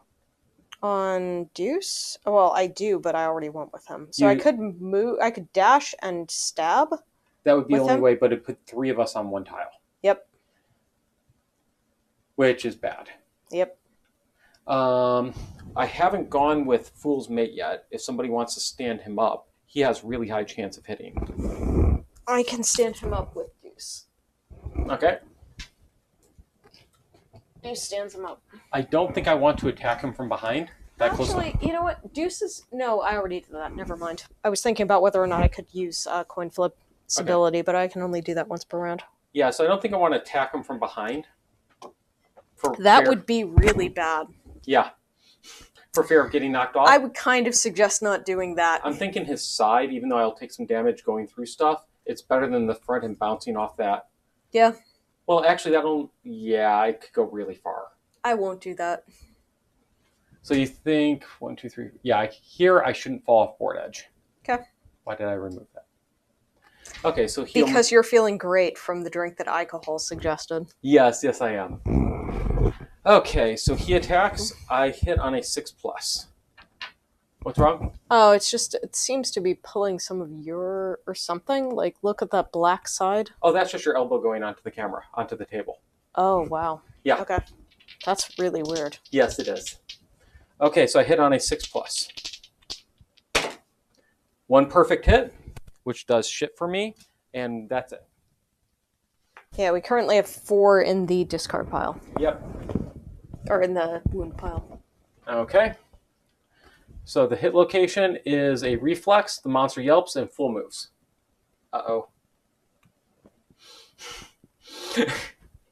Okay.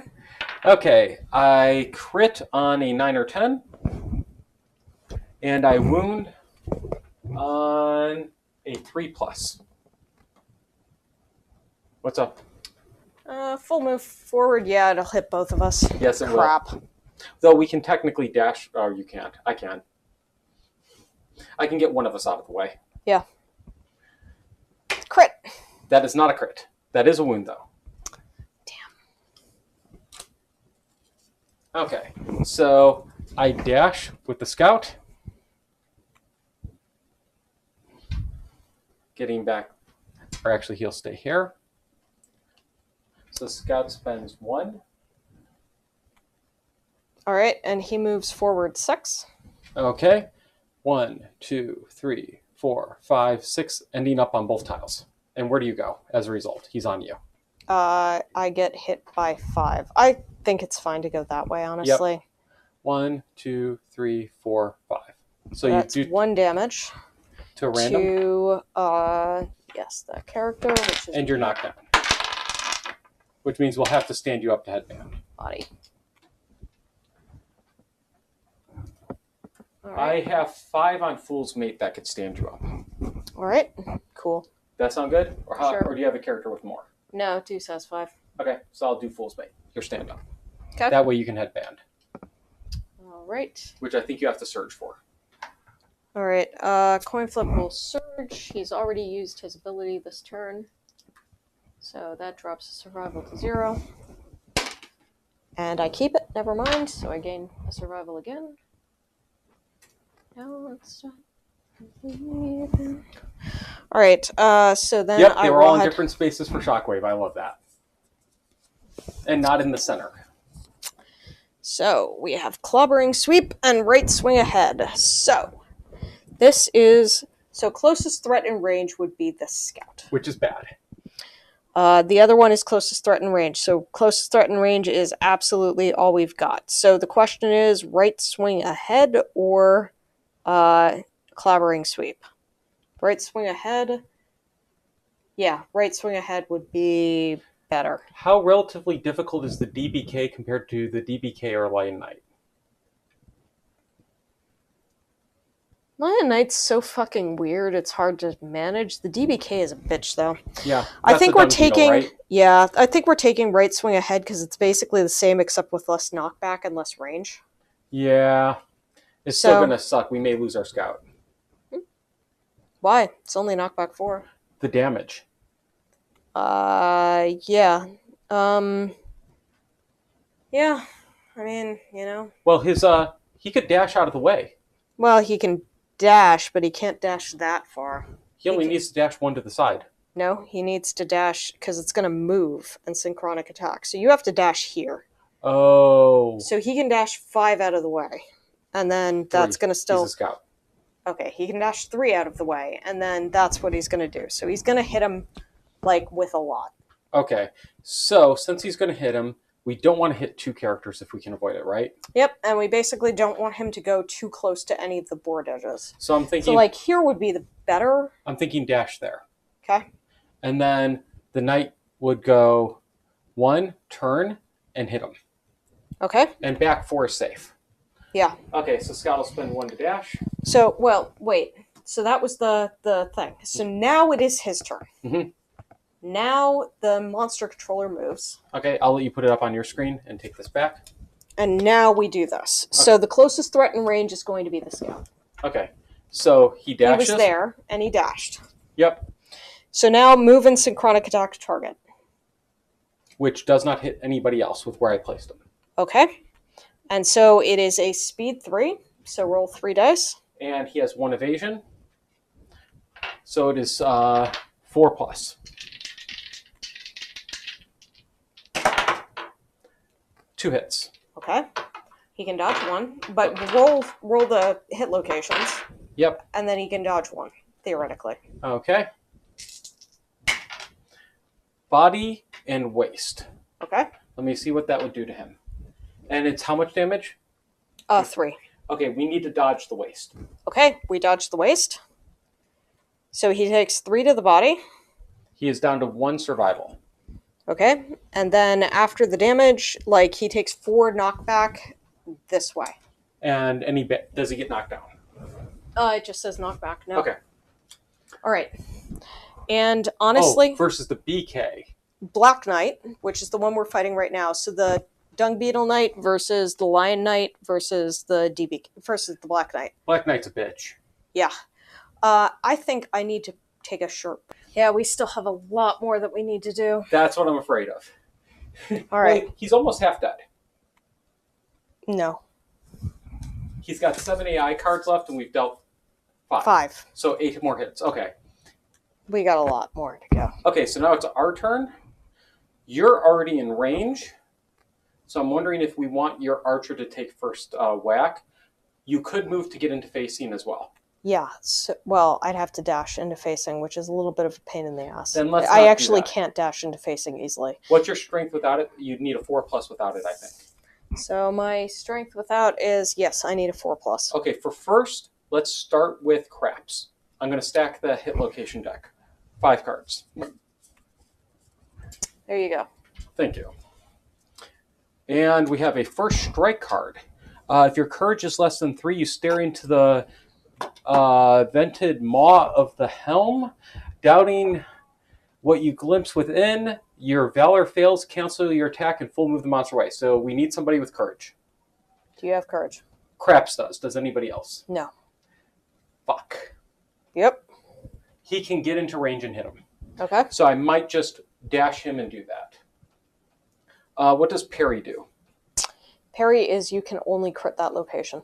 Okay. If you do not crit, you fail. Okay. So I'm going to put... And we can't crit that location effectively because there's no crit location. There is. Oh, there is. Okay.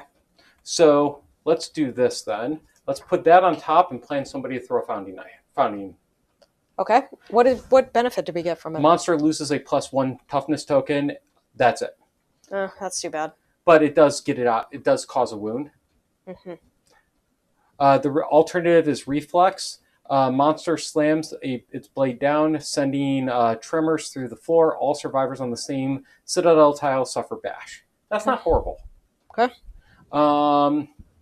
So maybe we don't waste a founding stone there.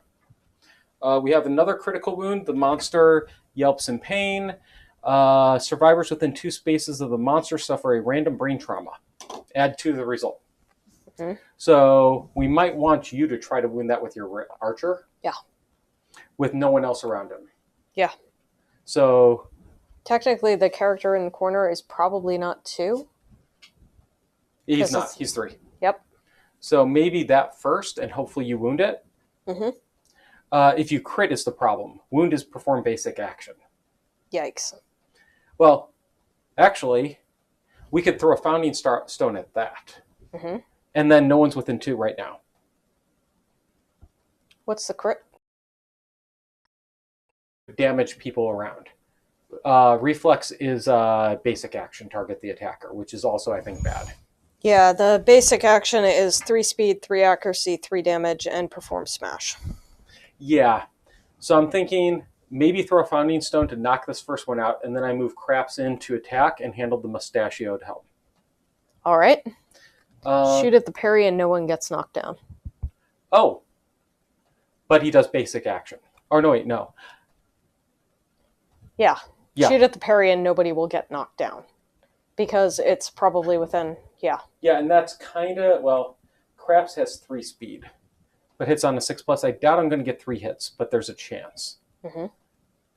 What do you think? Do we keep the parry possibly in range of craps? Nah. I'll move that out one. Okay. So parry is last one. We're going to waste the death blow, potentially, but I don't think that's too bad. Yeah, that's fine. Okay. So the mustachioed helm, what is that? Super dense and what? Oh wait, no. Oh, that is super dense. So that would be the last hit that Craps takes if we do it. Okay. Otherwise, you cancel the attack and full move the monster away. Okay. But that would mean that'd be the last hit Craps takes. I'm not sure that's a good idea. So that's fine. Okay, if that's not a good idea. Well, actually, Craps would still hit. Yeah, but is it super dense? And what else is it? First strike. Oh, okay. So it comes first, no matter what. Yeah. So Craps still has 5 strength, even after losing his super dense. That's pretty strong. Yeah, so I'm not too worried about it. Okay, so we'll start in this order. Okay. Oh, so first we need somebody to throw Founding Stone. I'm tempted to just use the one off of the Scout. That's fine. Okay, Scout attacks, throws Founding Stone. So the Founding Stone goes off of the Scout, and we take the hit location. The monster yelps in pain, releasing a burble of pent-up gas. The odor is life-changing. Survivors within 2 spaces of the monster suffer a random brain trauma, adding +2 to the result. No one's within 2 spaces. That is true. So that is just a wound. Yep. Which handles that. Yep. And then the Scout will just stay where he is the current plan. So we have 5 founding stones left in town. Okay. Including the ones that we have with us. Okay. Now Craps is going to move and dash. Okay. Taking him down to 3 survival. Tice would have put the helm last and just done 4 hits. So 5, 6, 7, 8. Or I can do 1, 2, 3, 4, 5. Side. Front feels safer. Yeah. Except then you might move in. So this keeps us on separate tiles. Yeah, I put it there. Well, though, then again, that bounces that way. Oh, shit. And it double bounces, adding 4 each time. Yep. That would be bad. Yep. Okay, I think 2 of us in front is what we're doing. Okay. And I do an attack. That's 3 speed. Accuracy of 6+. Okay. Needs to surge and dash. Why does he need to surge? Oh, because... He did the thing. Yeah, thank you. So 1 hit. So I get rid of that 1 card. I was hoping to do the second one, but such is life. So first strike, he just gets to make a wound attempt. And 2+ to wound. Okay. That is a wound. And now his weapon is no longer bonus strength for this round. Okay. So I'll drop that. Yay, the joys of honed. Okay, so that is a wound. Now, what was our next card? We know the next 4. Or 3. +2 toughness to wound this location, and then the with death anything blow. specific? Just period. Okay. So +2 toughness, so it's harder to wound. Yep. And then we get to the parry. Okay. After the other 2. Which parry is... We need to crit. Yeah. Okay. So that character's done. He cannot do anything else. Yep. Fool's Mate is too far away without dashing. Mm-hmm. So basically my options are I can attack with the Spear of Life, which gives me a total of 7+, so I have a pretty good chance to wound overall, but it would only be a 5+ against, or excuse me. No, I get +7. Okay. So that puts me 3+, but it would only be a 5+ against that +2 toughness location. Still I could do it. Who has the spear? Deuce. Which is? The character who is not blue. That may not be bad. And then if you go... Let's see, where were you? Right here? Mm-hmm. You could just run up to here, do angled, and you're safe from bouncing. Yeah. Okay. So I will attack with Deuce. With the Spear of Life. What do you hit on? I hit on a 6+. One hit. And a crit flop. Oh, wow. This is actually good if I wound. Oh, shoot. I did not roll a perfect hit, right? Yeah. Okay. So he lost one sanity. So 4 plus 2, so 6. Oh, actually, I hit on a 4 plus. Or wound on a 4 plus. Nice. Except it's a toughness, so it's a 6 plus. Okay. You got this? Oh. Just short. So no wound, so you don't get anything. Yep. Okay, do you want to surge? That will be the parry card. Parry we want to crit on, right? Yeah, parry we have to crit on. Now might be a good time for me to move in Fool's Bait. Really? Yeah, because I get the 1 extra luck, so I crit on a 9 or 10. Yeah, but you have to dash to get him, right? Yeah, that's the only downside. Okay. Up to you. Okay, I'll do that. So I will dash in. Oh, shoot. 1, 2, 3, 4, 5, 6, 7, 8, 9. Because I have to be front. All right. Okay, and I hit on a 5 plus. Or sorry, 6 plus. Okay. 2 hits. And we are running low on hit locations. Yep. First is Death Blow, because that's the obvious thing to do. Okay. And I wound on a 3 plus. That is a crit on the Death Blow, which does nothing. Alas. But All right. gets rid of a card. Yep, we're down to 4 cards. What does Savage do for us again? Savage deals an additional wound when you crit. I don't have but Savage. You don't have a crit. Yeah. Is it worth enabling Savage for everybody at this point? I'm not sure. I mean, you can't really tell. Okay. Like, it, removes things, but... All survivors on the tile will suffer bash. That's not too bad. Okay, so once again, 3 plus to wound. So this is a reflex? Yep. So both these characters are knocked down. Okay. No, I could attack again if somebody stands me up and I surge. But we're running out of shit. Yeah. I'm thinking White Spades may just stand him up and give it a shot. Whist Spades. Yeah, I'll stand him up and give the surge a shot. Okay. And hope for the best.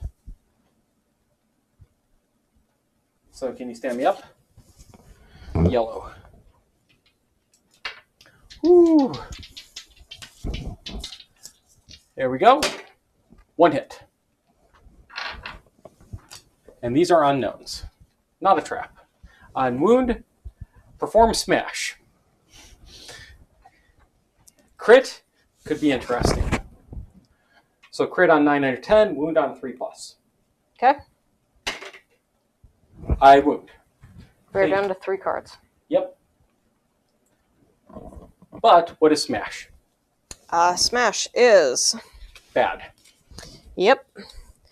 Full move the monster adjacent to the closest elastomer statue. The closest is going to be that one. Yep. If the monster is adjacent to an elastomer statue, it hoists the target and smashes them in the statue. Place the target in front of the monster onto the elastomer statue, flip this card, and perform bounced. So place them on the statue. Ouch. So we have to choose the spot, not back 8. Plus 4. The target bounces off the elastic statue. They suffer knockback 8 according to this terrain, according to the bounce directions. Fuck. So it does not add 4 to it, so it is just 8. Okay. So 1, 2, 3, 4, 5, 6. So he'll have plus 2 on his roll, pending this tile. Yep. All right. So flip it. What would be the other way? 1, 2, 3 plus 4. So that'd go up to 12. 5, 6, 7, 8, 9, 10. So also plus 2 to go over there. It's up to you. I'll go this way because I may get lucky.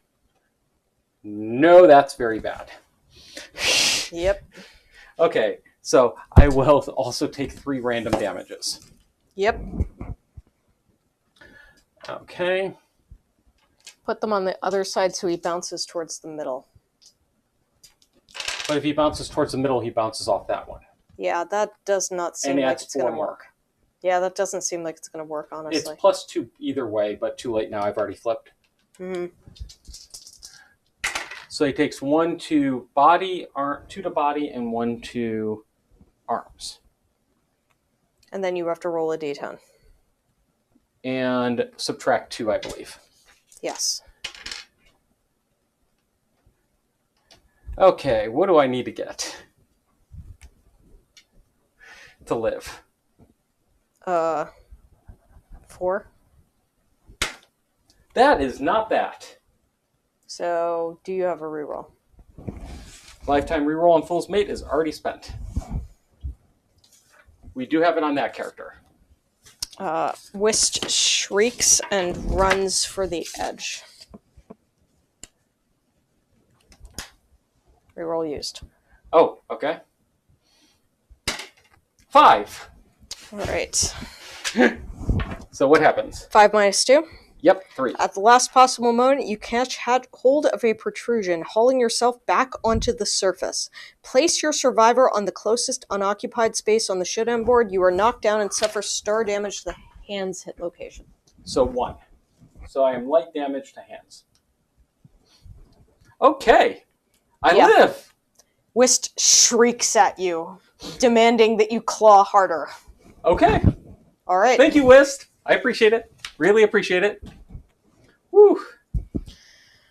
Okay. He's down to 3 cards. Yep. So are we going to rawhide? Or are we going to shoot him? I think we rawhide because we have no fucking clue what's in there. Though I think this character can still go once if you search. Yes. I can't remember. Yes, they can still go once if you search. Or actually, you haven't gone at all. I think I went, man. I didn't go with my bow you did. character. You did not search, though. So I definitely did not do that. So you can do the dagger, or you can do the spear, right? Yes. But the dagger is not actually that good, aside from the fact that it's a spear. You also have 5 survival, so in theory you can move behind him if you wanted. No, I can't. Oh, right, that'd be bad. Never mind. So, what do you want to do?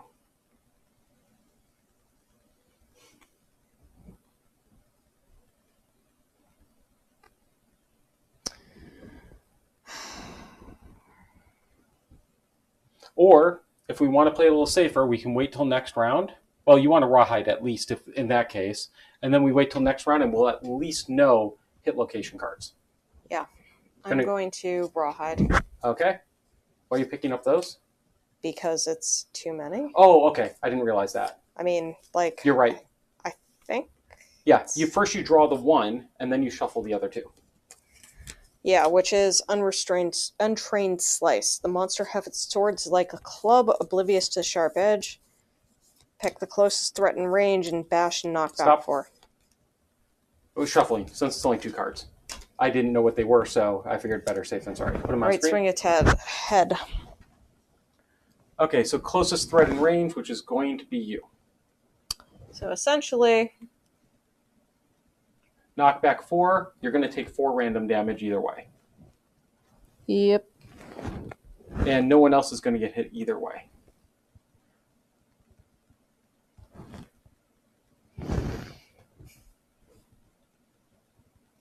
Yeah.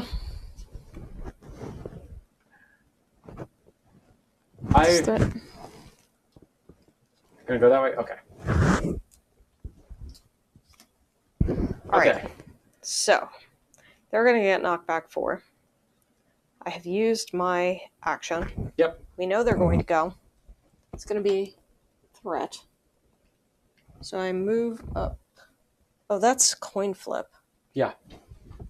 That's not what I want to do. Okay. So... You can move up 1, and then you'd only take 1 random damage. Though you'd have to dash to do that right now. Yep. But it would reduce your damage from what his damage plus the 4 to just 1. Mm-hmm.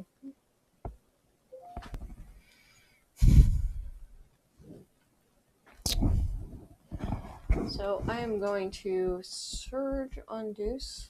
Surge? Yes. Okay. I surge on Deuce to put a block token on him. What's that? Oh, block. Oh. And Then do you want to also surge to dash? that is not a surge. But I will also dash. Or sorry, yes. You know. Whoops. Yes, hi. So you'll move the 1. Yes. Okay. Alright. Okay. So now we could theoretically shoot him, but I'm honestly a little bit hesitant to actually shoot him at this point. Yeah, that's why we didn't surge before. We want we want to see the deck. Alright. So now it is monster controller moves. Yep. To you? Yep. Closest threat in range. That is going to be that character. Then he moves and attacks the target. And that is not who's the monster controller, so you don't get the insanity. Yep.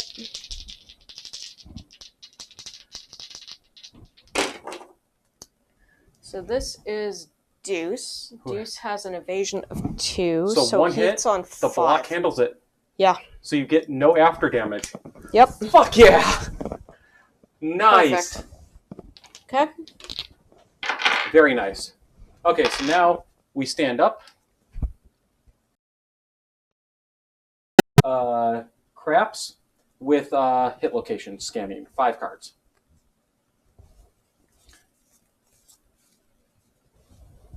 We are getting very low. Trap was the next card. Wow. So we can do 4 cards before the trap.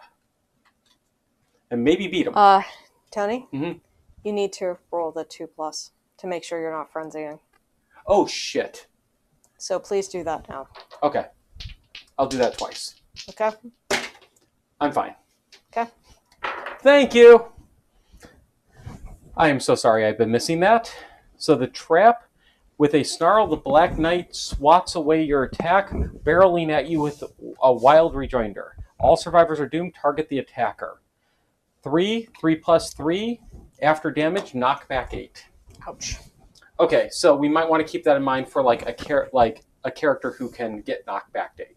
Mm-hmm. If we need to set off the trap. Yep.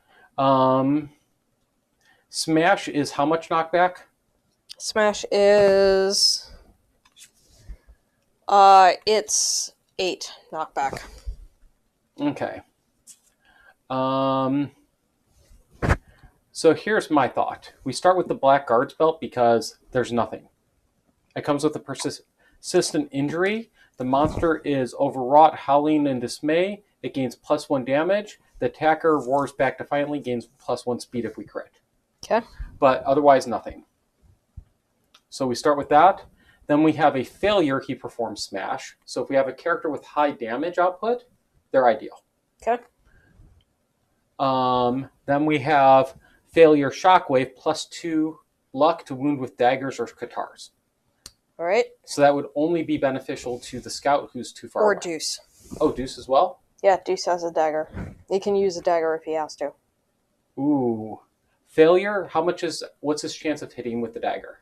He has a 5+ to roll, and then his damage is he has a 5 strength to wound. So Base. 60% chance. Yeah. But he also has a 30% chance of critting. Yeah. And if he crits, you shatter the monster's delicate toe. And he deals an additional wound. Oh, you may spend 4 survival to absorb its howls and gain a permanent evasion. He does not have 4 survival. Oh, wait, no, he can. He can. Then let's have him do that first, because that evasion's huge. So he will attack first. Okay. And if he happens to get 2 cards, the other one is no risk. Okay. And then we will follow with the... He's got 3 cards. He rolls 3. Okay. And the third you can control. And then next after that is reflex, move him forward. And then after that is the trap, which is bad. Okay. Okay. How many cards below those? Just for... 3. Okay. All right. Worst case, we have multiple founding stones. We may just finish him off. So you want me to attack his front with the Dreamkeeper knife? Correct. Oh, he actually has an accuracy, so he hits on a 4+. Nice. So one hit. Ouch. And a 1. Still, not bad. Alright. So he attacks with the Dreamkeeper's knife, so that is a total of 6. So he wounds on a 4+ and crits on a 8+. Correct. You got this. Wound. Good. Yep. And now I would say, let's have you surge. You're still safe where you are. Smash is only knockback 4, correct? Yes. Alright, so I am going to spend my survival tokens. That puts me up to a total of 5, I think. Okay. Alright, so I surge and attack again with the Dreamkeeper knife. Hit on a 4+. 2 hits. And another one. Alright, I start on the Blackguard's belt. This is a free hit, but you do get stuff if you crit. Yeah, though, +1 speed is kind of, Yeah, but we don't care at this point. Well, I care. +1 speed? No, we may It's not a token. I don't think we're going to be using that character again at this rate. Deuce? Yeah. I think we're going to kill him before his next turn.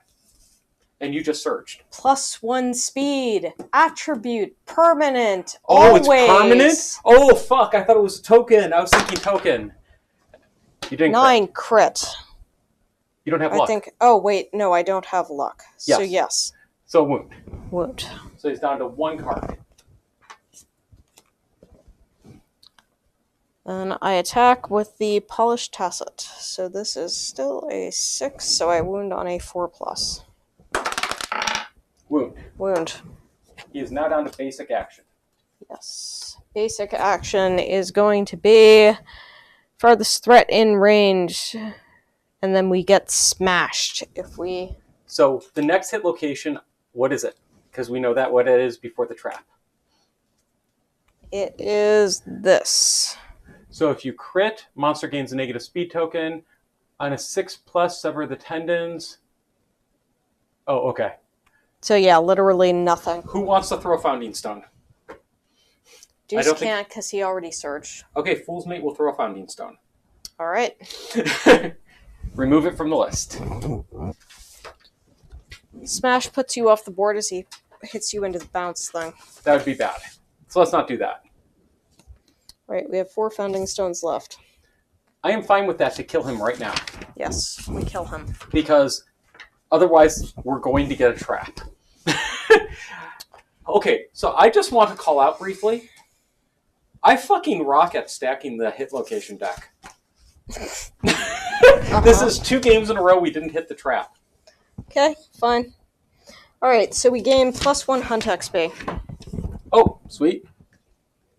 Nothing on either of my characters. You've got the Scout. Nothing on any of our characters from So this. Rook still will have to handle his when we get back. Yeah, I don't think we wounded Deuce with the spear. I did wound with Craps, but he's already mastered. I do get a club. All right. I did get a bow though. So he got his first coin flip. The coin flip got his first bow point. We did not wound with the Grimdraw. Okay.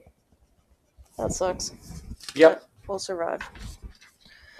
Alright. The Black Knight disappears into a darkened cranny before the survivors can think to follow. Only its lengthening howl remains until even that is replaced with a rubble-shaking rumble. The monster is snoring deep in the heart of the citadel. Wait. Okay. Creeping at the edges of the darkness, the squires begin assessing the damage. The first time the monster is defeated, gain the Black Knight badge rare gear. Oh, let me pull out the rare gear. Where did I put it? Black Knight badge, you say? Yep. Oh, it's right on top. Convenient. Well, we just added it. Yes. Unique. Item Jewelry Knight. On arrival, gain +1 strength token and draw 1 tactics card. Wow. This is perfect for craps. Gives them another hit location. Alright, each time the monster is defeated, the settlement gains the next level of the Bell of Challenge innovation. Note this on your settlement record sheet. So we now have Bell of Challenge 2. Okay, Bell of Challenge 2, if we use it, add 1 to all hit locations. So we can add 2 to all hit locations now before we depart. Okay, the survivors spy the darkened workshop. Uh-oh. Is that a crafting thing? No.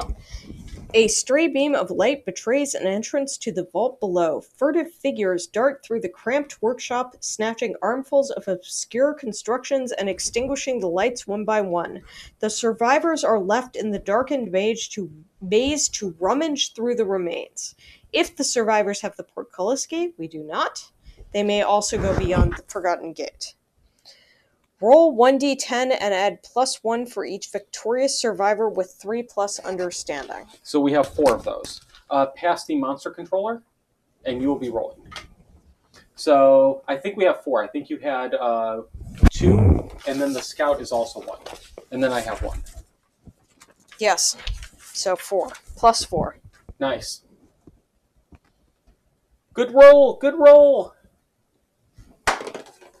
6. The survivors work together to stretch finely joined bones, hide, and metalwork in the lantern light. The survivor with the highest understanding pores over the expertly sewn seams of half-finished garments. Hidden in a fold, a viciously sharp pin pricks their finger. Somehow it stings as badly as any battle wound. Gain the acmophobia disorder. Hold on one second. I believe that will be, so it's highest understanding? Yep. I have 3. Do we have anybody with more than 3? Yes. We have somebody with 5, I think. Yes, Whist Spades has 5 understanding. Okay. They gain the acmophobia disorder.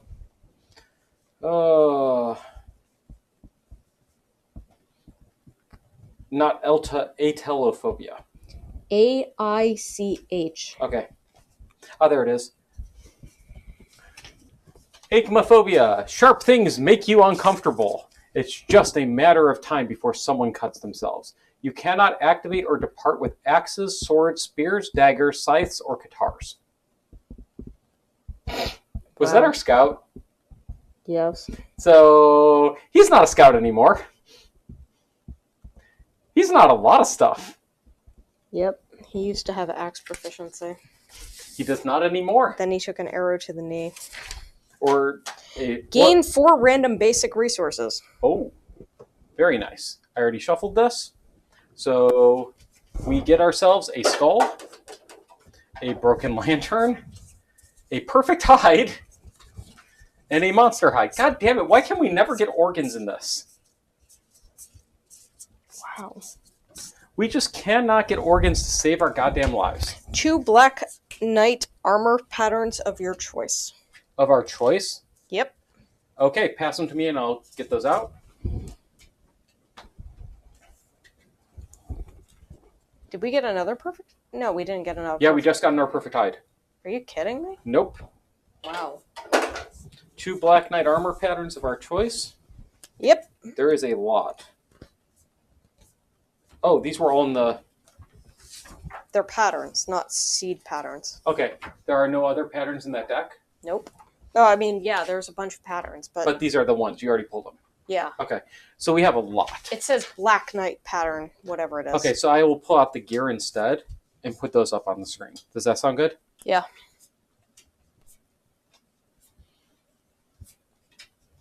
Lots of iron. Yep, but we have iron. And these are just normal pattern gear? Yep. Okay, which should be right on top here.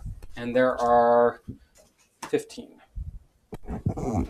So we have, yes, 1, 2, 3, 4, 5, 6, 7, 8, 9, 10,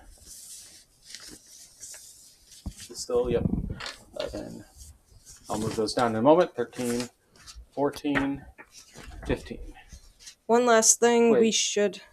I'm seeing 16 here. But I only got... You may have left one pattern card in there.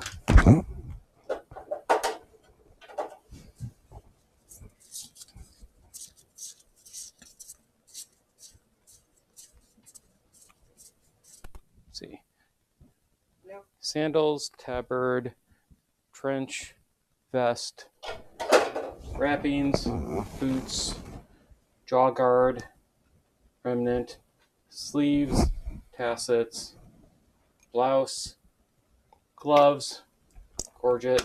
So, oh no, 15. I miscounted. Never mind. Okay. All good.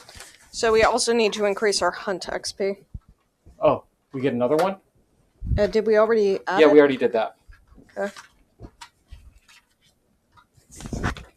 So how many of these do we get to pick? 2. Okay, we have a lot of options.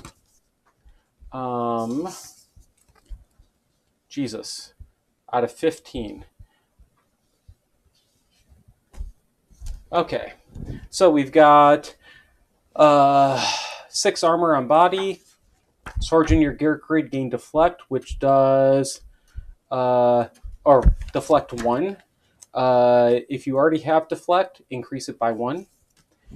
Gloves with a lot of hookups needed. Riposte. When you block or deflect a hit, gain an action at the start of your next act. Limit once per round. Wow. And that's Wrappings plus Pila plus Monster Tooth Necklace might be good. which Ty one? said. Wrappings. Wrappings. On arrival, lose 2 survival and gain 2 strength tokens. Oh shit. That could work really well with Okay. that. So that may be good. Count Tabard, lose 1 survival, gain a speed token. Lose 1 survival, gain a movement token. During your act, you may spend an attribute token to activate a melee weapon and attack limit once per round. Encourage all knockdown survivors. Whenever you encourage, roll a d10 on a 6+. All affected survivors gain a survival. When you encourage, all affected survivors gain a deflect token. When you depart, gain 3 survival. When you block or defect a hit, gain an action at the start of your next round. On arrival, all non-death survivors gain 2 survival. Gain +2 movement while you have a sword in your gear grid. Oh, though no, count wrappings as hand armor. It would remove... We'd be using this probably on characters that were not your characters. Yeah. We have a Rawhide character, and we have the Singing character, and we have the Crimson character, and then we have a character that doesn't have a gear set. Or we could eliminate the Crimson Armor gear set to gain the extra 2 tokens. Mm. And he would gain 1 less bleeding token. So that's an option as well. But that requires a lot Honestly, I would pull the gear... I would think that we would pull the Crimson gear set and replace it with a different gear set. Oh, I see what you're saying. That would get that. Okay. And then, is there a Count gear set? Count or Earl? Or Marchioness?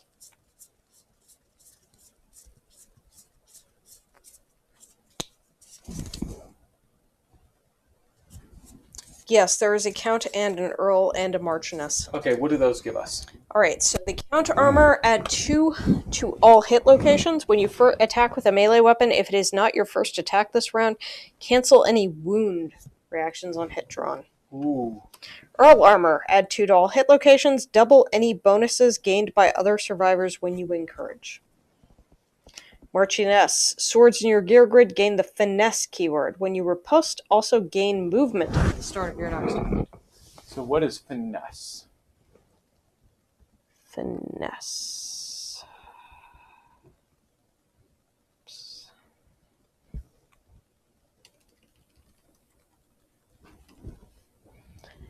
The gear requires finesse to use.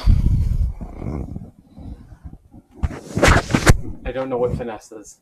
I do not know either. Maybe Tice knows. He probably knows. He always knows.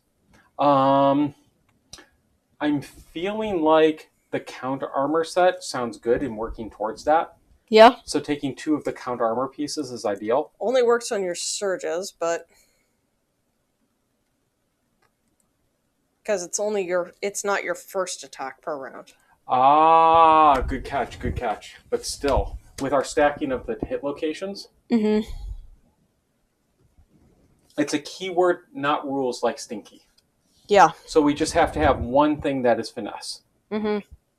Which none of these are, so we would have to... What does it add finesse to? Swords. Swords. Okay, so Marchioness, if we got that, is a little bit of a pain. But the riposte. What does riposte do? Oh yeah. There's something else that it does. Plus, it would now gain movement at the start of your next act. Yeah, and then riposte, when you block or deflect a hit, gain an action at the start of your next act. Once per round. So it's basically both a movement, an extra movement, and an extra action. If you have enough hookups. That's pretty good. So I would say the Marchioness or the Count is the way to go. Yeah. Do you have a preference? I feel like the Marchioness is better, honestly, because, like, the Count only works on surge attacks. Okay. Then we need to plan a character to be a sword character. Yes. Do we have a sword? I mean, we have some characters who have sword proficiency, but we have not been particularly advancing it. So we'll want to get a sword then. And we have swords. Okay. So then we probably want to get the blouse and... well, do you think we can get a total of 2 red and 2 blue hookups on a character? I think so. I think that's achievable for us. Yes. Okay, then riposte is really good. We can get that even before we get the full set. Okay. Which is the extra action. Okay. So we'll take the gloves. And then the question is, do we take 2 movement for a sword in your gear grid? Or do we take swords in your gear grid without deflect, gain +1 deflect? Swords in your gear grid that already have deflect, increase it by 1. I don't know what deflect does. So we have the Marchioness what? Gloves. And you wanted to look up what? Deflect? Yeah.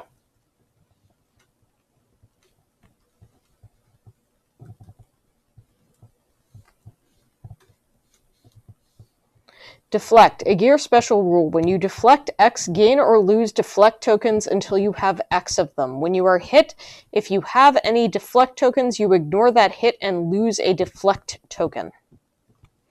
You cannot use it with block. So what does deflect do again? Sorry, I wasn't listening. I apologize. When you are hit, if you have any deflect tokens, you ignore that hit and lose a deflect token. Oh, it's the beacon shield we're hearing on the screen.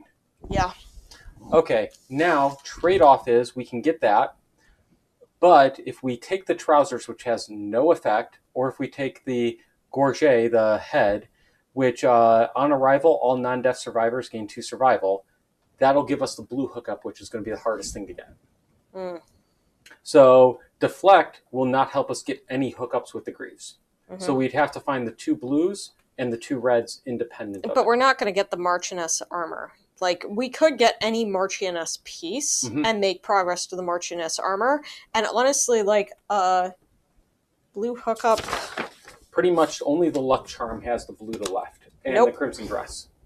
Oh, okay. Dreamkeeper knife also has it. Then we just need 1 more blue. Do you have any blues on that gear grid? I mean, the rawhide vest, the finger darts. Okay, like, so you have we other have one. approaches we could take. I mean, honestly, the finger darts are probably the best. Okay, and then if we can get 2 reds as well, because you need both. 1 hit red has to be a down facing. Yeah, except not all are all of them puzzle pieces. 2 are puzzle. You have to have the 2 puzzle pieces and then 1 independent. Yeah, because then there's the other thing, which is that we have characters that can gain us affinities without using the gear grid. So we can get that way and then Possibly, yeah. Okay, so I'm thinking the Marchioness blouse then is sounding like what we want because we want the deflect. Okay. And then in the future we will start building this out further because I assume we're going to get more in his next round. I mean, as long as we don't. Fair. Okay, so we'll take the blouse. Wow.